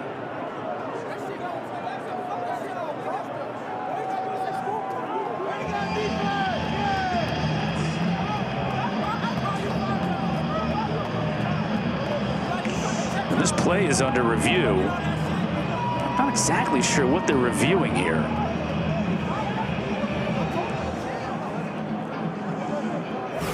Let's take another look.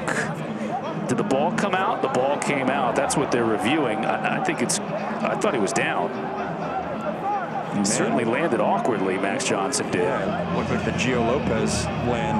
Let's make sure, because NC State did end up with the recovery. There comes the flag. That ball's out. Yeah, that ball's out. His knee was not down. Neither was his backside. And that's Sebastian Harsh that picks it up. He probably could have scooped and scored. 54. It's going to come in at the end.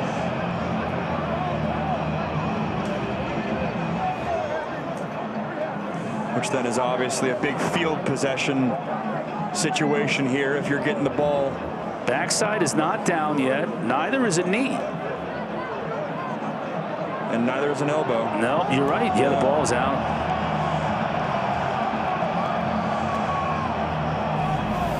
It's a good call for a review by the crew.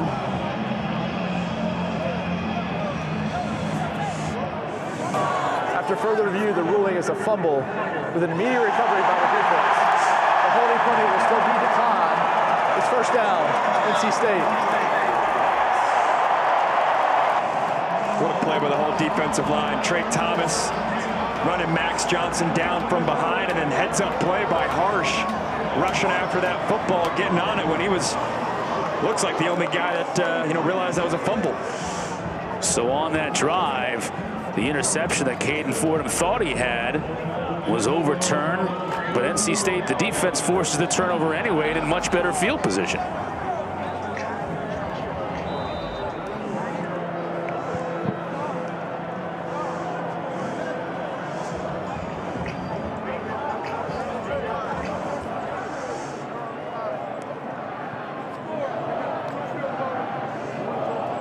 Smothers. And he has had a hard time finding running room today. Mims fills the hole. Smothers picks up 2 more.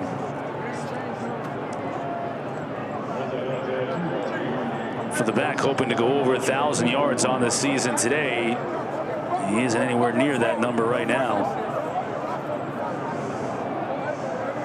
There you see him on the day, just 2.7 average and 32 yards. Came in with 907 on the ground on the season.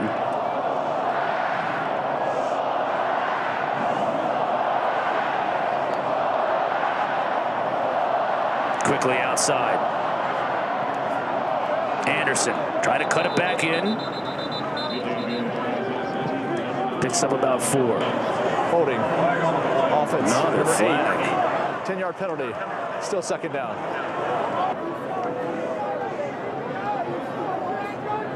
Our statistician Sean Salisbury's got his abacus over there trying to figure out how many penalties we've had in this game.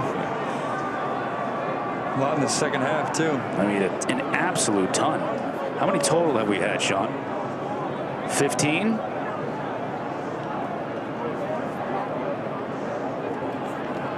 Both sides have been guilty.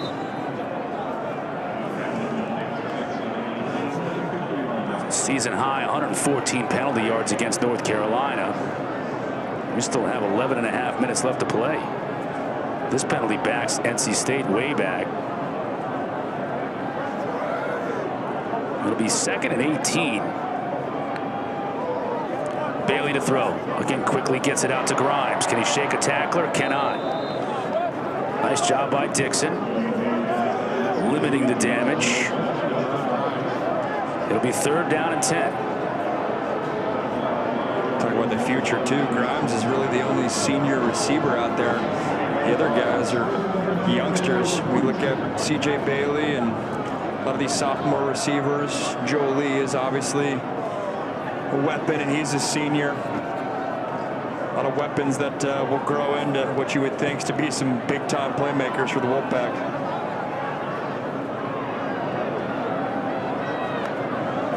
Bailey to throw. North Carolina brings pressure, gets it out. Close to the first down. I think he's going to be a little bit shy. That was Jackson on the receiving end. Trey Miller did a good job of hanging with him. It's 4th and 2. Looks like a long 2. NC State's going to keep the offense out there. You have to wonder how much of this is a going for, I mean, obviously you're up a lot of points, but you're in no man's land a little bit. This is an extremely long field goal, and it's don't really gain much at all if you punt. So I don't think this is really Dave Doran trying to send a message at all to his rival. It's just him playing ball. And we get a whistle. NC State calls the timeout before the snap. Second charge timeout. NC State. We'll take a quick break. Wolfpack going for it on 4th down when we come back.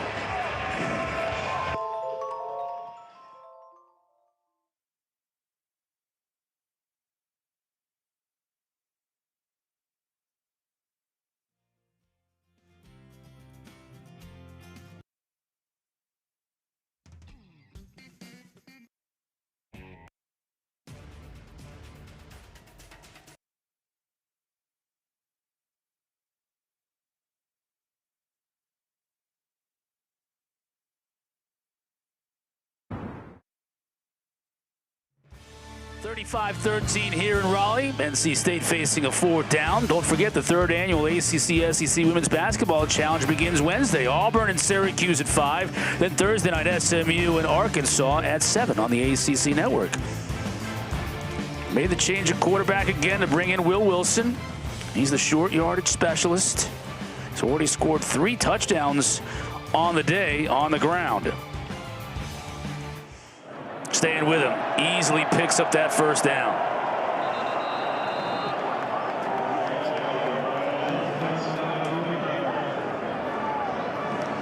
It's going to be fascinating to see how that role evolves for that young man as the offseason comes about. CJ Bailey's obviously a top-tier ACC quarterback, but Wilson's been a factor on every single 3rd and 4th and short in this ball game.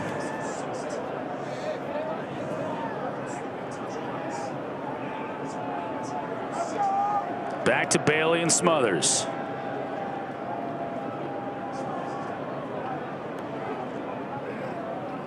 Out to Hoffman. That's a backward pass. He wants to run it. Now he's in all kinds of trouble. Man, just tucked that ball away. So I said 2 plays ago that Doran wasn't trying to send a message in a rivalry game up big.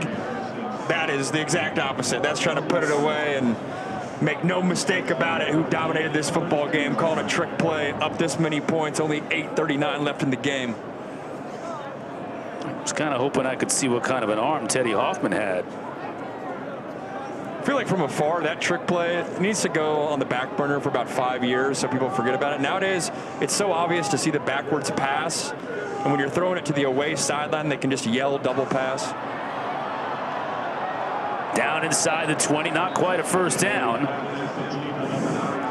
Anderson on the receiving end. The one thing in the past, if you're really good at that, you bounce it. Now, back in the days of the AstroTurf, you could bounce the backward pass. It would skip right up into the hands of the receiver or the would-be passer. When I was in high school, we did 2 bounce passes. We grew up in the suburbs of Seattle. We made it to SportsCenter top 10 in a high school game once. The bounce pass to help us win the state title game. Right. If you're a truly skilled quarterback like you were, exactly, you could bounce that thing right and get the perfect spin right back into the arms of the would-be passer. Another short yardage pickup and conversion on 3rd down. The key on that, though, Chris, is quarterback, you got to sell it. So when you skip it, you got to get mad at yourself. Yeah. And so the DN stops running. Gosh dang it, Max. Why'd you do that? That's how you fool him. Wilson might want to work on that because being more of a running quarterback, he could sell that that the pass was not very good. It's only a matter of time, and maybe it's happened this year. I just haven't seen the footage where he brings in the Tim Tebow jump pass. It's only a matter of time before that's in Wilson's repertoire. Back to Bailey with a fresh set of downs. Bailey rolls. He's got Jolie in front of him. He's going to use him as a blocker. Tucks back inside the 10.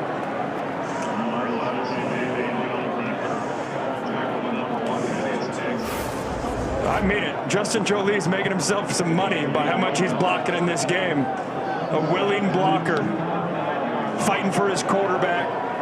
Talked about CJ Bailey's legs and the impact he has, but Jolie in this 2025 season has become the complete package at tight end.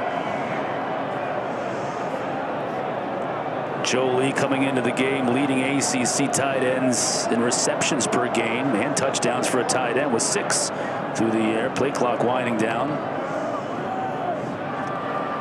Wilson inside the 5, all the way down to the goal line. We'll mark him down at the 2. Some pushing and shoving. Hats falling off. Now flags coming out.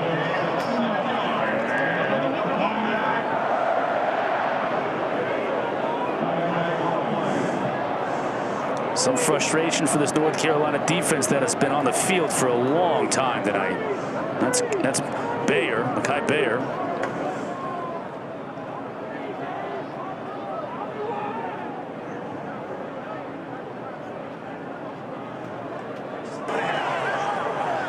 Result of the play is a first down. After the play, unsportsmanlike conduct. Defense, number 7.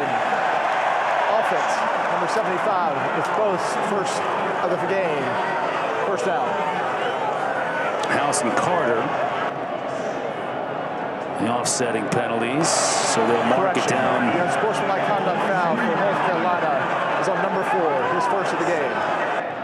It was not House, it was Bayer. There's a look at Anthony Carter, who looks as big as a house. Peak, Carter, Grant, Jackson, and Anderson across the front. And there's a lot of girth. They have been making holes for these quarterbacks, running the football all night long, including this guy right here. You know what's coming. Wilson, number 4 on the night.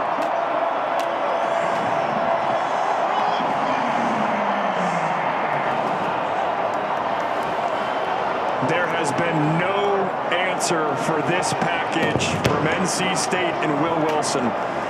Said it coming into this game that the strength of the Carolina team was their defensive line. Well, Will Wilson did not get that message because the offensive line has been pushing the defensive line all over this part, and they've been incredibly efficient in the red zone tonight.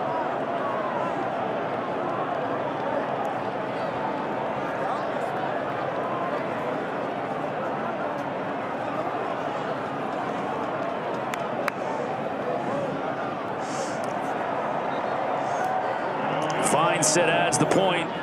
42-13. What a night for that man right there in this Wolfpack offense. Led by Justin Jolie, leading way for his young quarterback, Will Wilson, down to the 1-yard line, and then we all know what's up next. Right behind the big boys up front, Wolfpack up big against their rival.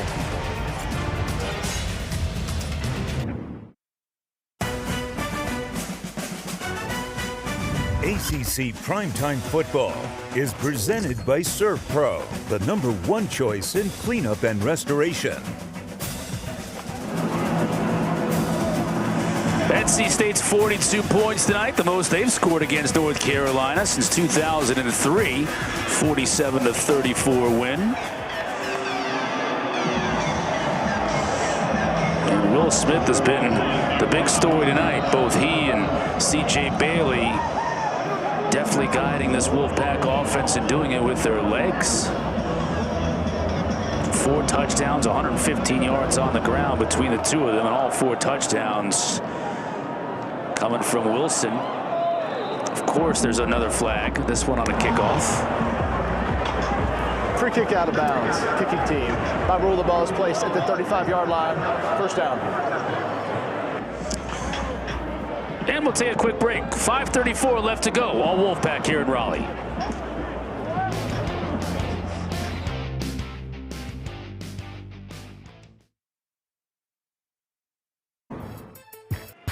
Third annual ACC-SEC Men's Basketball Challenge begins this week. Tuesday's doubleheader, Oklahoma, Wake Forest at 7, then Georgia, Florida State. That's the Hugh Durham Bowl.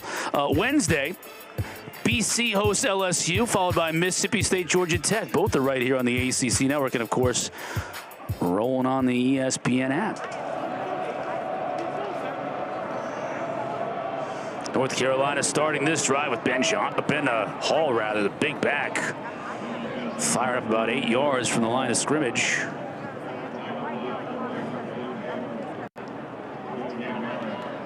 They got a Torrey Newkirk in at quarterback for North Carolina.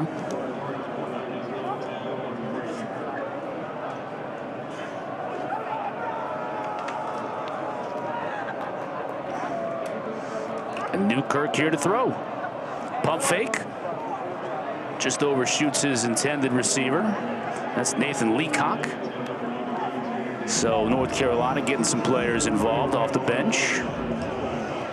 They got a brand new backfield. This is the first time in this matchup in a long time that the North Carolina offense has not featured a future NFL starter. I mean, you had Drake May there for 3 years, Omarion Hampton last year, now with the Chargers. Different look for the Tar Heels this year. Hall. Hard to bring down.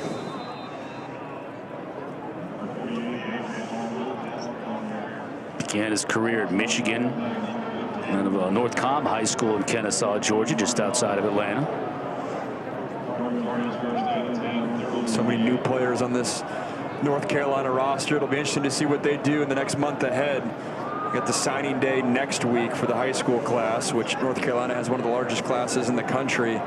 So much was made of all the new faces they had this year. I'd imagine a lot of turnover again in year 2 as they try to get this thing right. Newkirk, good pass. Pacor on the catch. They had 70 new players this year. 70. 30 freshmen, 40 transfers. And they're going to have a big number of new players next year. And year 2, that's the pivotal year. Year 1, you're given a longer leash. It's about growth and development and all that. But year 2 is critical. In this month of December with the early signing day, and then as you prepare for the transfer portal, I think the month of December is more important than the next 7 months to follow, just because what you do in these 4 weeks from a roster building standpoint set up your entire season in 2026. Newkirk pulls it down. It's Pacor again, trying to get outside with a stiff arm, and does. Picks up a first down.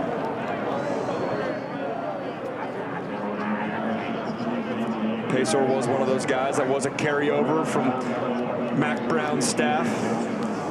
5th-year senior, playing his last college football game.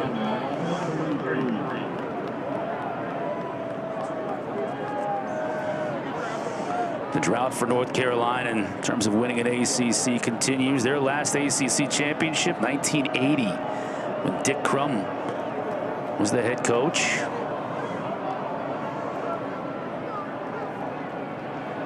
Ben Hall, and he is a cement truck.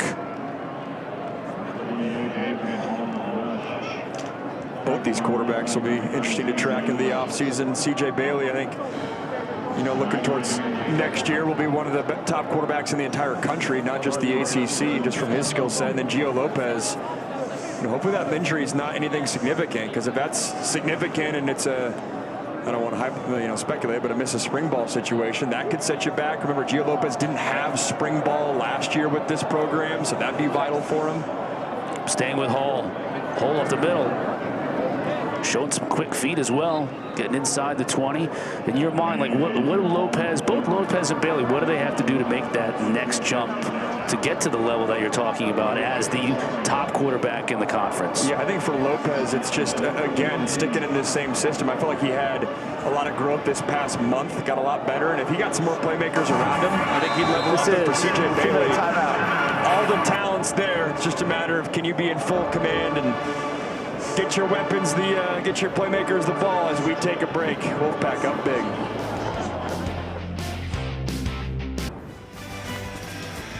Carolina facing a 2nd down and 4, coming out of the 2-minute timeout inside the red zone. Don't forget, ACC Championship coming your way next Saturday in Charlotte. ACC PM crew is going to be there Friday at 4 o'clock for a 2-hour show here on the ACC Network. Newkirk to throw. Pressure coming. Try to get it to his tight end, Johnson. Overshoots him in the end zone. Good coverage that time by Ronnie Royal. Great coverage. Ronnie Royals, guys that have played a lot of football this year for banged up NC State secondary. The redshirt freshman.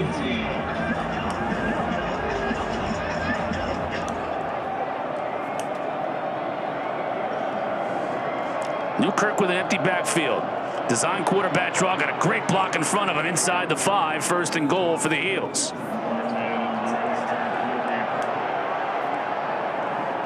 Newkirk's fired up, got the rushing attempt, and rightfully so. I don't blame him for being fired up. He just happened to get up and celebrate right in the NC State defender's face.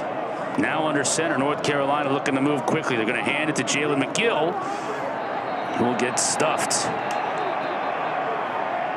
The crowd appreciates the effort from several backups on this NC State defense. Timeout called by North Carolina as we've reached a minute 31 left to go. First time out of the second half for the Tar Heels. Let's take a look at some of the scores of big-time importance that the Huddle Final Score crew is going to talk about here coming up. Virginia, no problem with Virginia Tech. So not only do they win that rivalry in the Commonwealth, but they solidify a spot in next weekend's ACC championship game. The other big game that we're looking at right now is a game that was back and forth, man. Cal is leading SMU by 10 right now. Early 4th quarter, SMU has the ball and driving near midfield. That one, again, underscores how difficult making that trip out. Now, it's not that long of a trip for SMU relative to the East Coast teams, but still going out there to the Bay Area, it just doesn't seem to ever be easy for these teams. And the team that's watching that is Duke at the very bottom. So Duke is in because they won today, and Pitt lost. Pitt lost, and if SMU were to lose, that's their scenario where Duke would be in, which is very interesting on a national perspective because Duke is 7-5. 3 of those losses coming out of conference. So there's a world where Duke could be playing for an ACC title, and the conference would be at jeopardy of maybe getting leapfrogged by one of the non-Power 4 conferences. Newkirk into the end zone. Has a wide open receiver for the score. Jordan Owens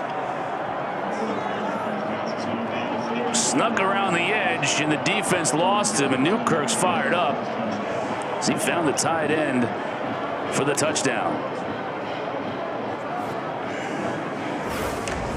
A nice little wheel route, delayed wheel route into the flat. Good job by Newkirk taking his eyes to the left.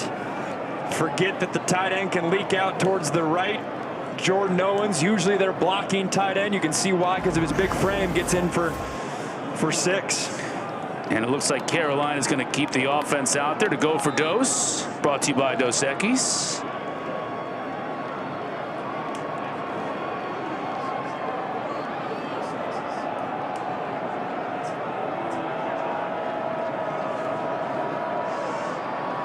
Newkirk.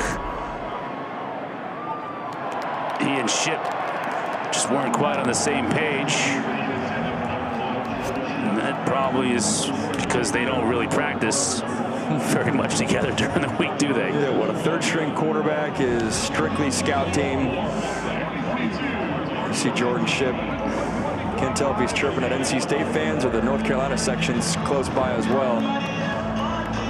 Obviously from the state of North Carolina, but yeah, 3rd-string quarterback, you're not even thinking about 1st-team reps during a game week, practice week. Torrey Newkirk getting the congratulations from his teammates on a drive well done, finishing with a score. Here's a look at Max Johnson. Played well in relief tonight, finishing up his career here in Chapel Hill, or over in Chapel Hill, which is about 25 miles from where we are right now. Very impressive career. He's had 3 different stops at LSU, Texas A&M, and then now North Carolina. Battled back from that injury where I think a lot of guys would have hung up the cleats. It'll be 30 seconds. His team needed him in multiple games this season. TCU being one, this was another. When he looks back on his college career, I'm sure it didn't go the way that he would have hoped, but he's got a lot to be proud of for how he handled himself throughout all the adversity.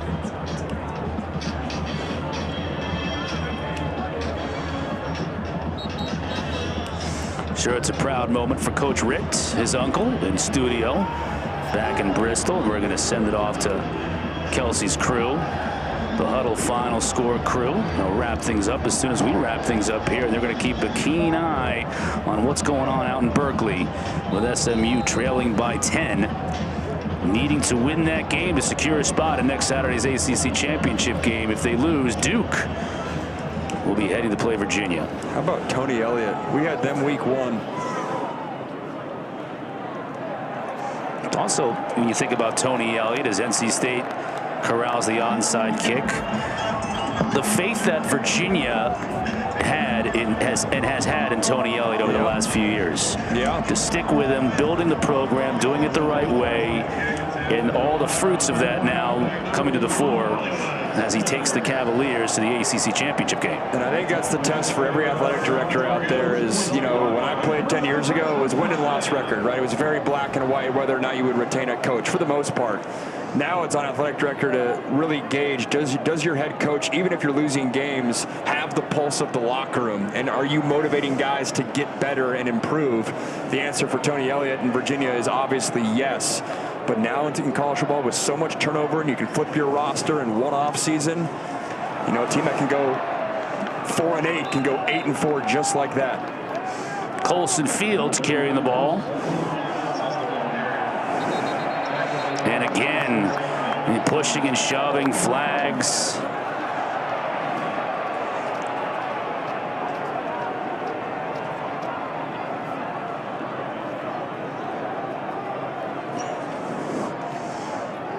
Caden Fordham, his last time playing against UNC. Team captain, had a heck of a game, and his season will continue in NC State's bowl game as they are bowl eligible for the 6th straight year and the 10th in Dave Doran's 13 seasons in Raleigh. Caden's been so valuable to this team. Remember, they lost Sean Brown, their star linebacker, early on in the season. So Caden Fordham coming back from an injury. That's tough in itself, coming back from an ACL. Had to carry more of the load for a front seven that was banged up all season long. Back seven. After the play was over, personal foul, necessary roughness, defense number 94. 15-yard penalty added to the end of the play, automatic first down. This penalty includes a 10-second subtraction. Please reset the game clock to 1 minute. The game clock will start on my signal.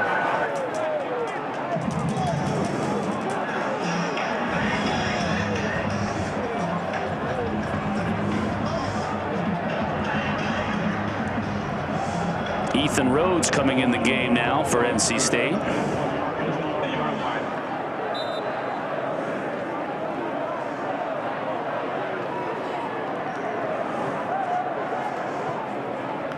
Clock running inside a minute. Fields testing the middle of that North Carolina defense, picks up a couple.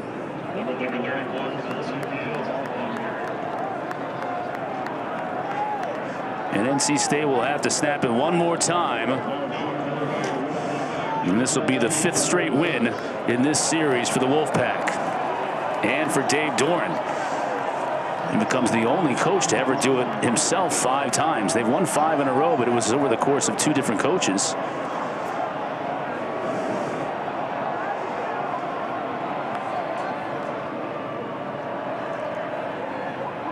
Fields with the final play of this great rivalry. Season full of many ups and downs for NC State. What a way to cap it off, though. Impressive, too. You know, end of October, you get blown out at Pittsburgh. You get blown out versus Miami. But to respond with a convincing win versus a ranked Georgia Tech and then a very skilled Florida State team, and then against your rival, end this season on a high note. Excited about a bowl game ahead. Yeah, it's a great point you make. They've won 3 out of 4 coming down the stretch here. It could have got ugly with the injuries they had, and you're thin on offensive line. That could have taken a downward spiral, but it didn't.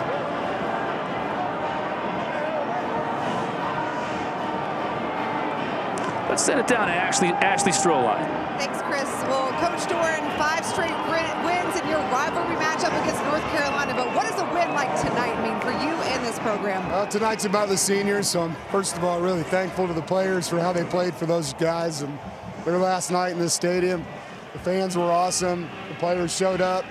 It was a dominating performance, you know, so I'm really proud of the guys.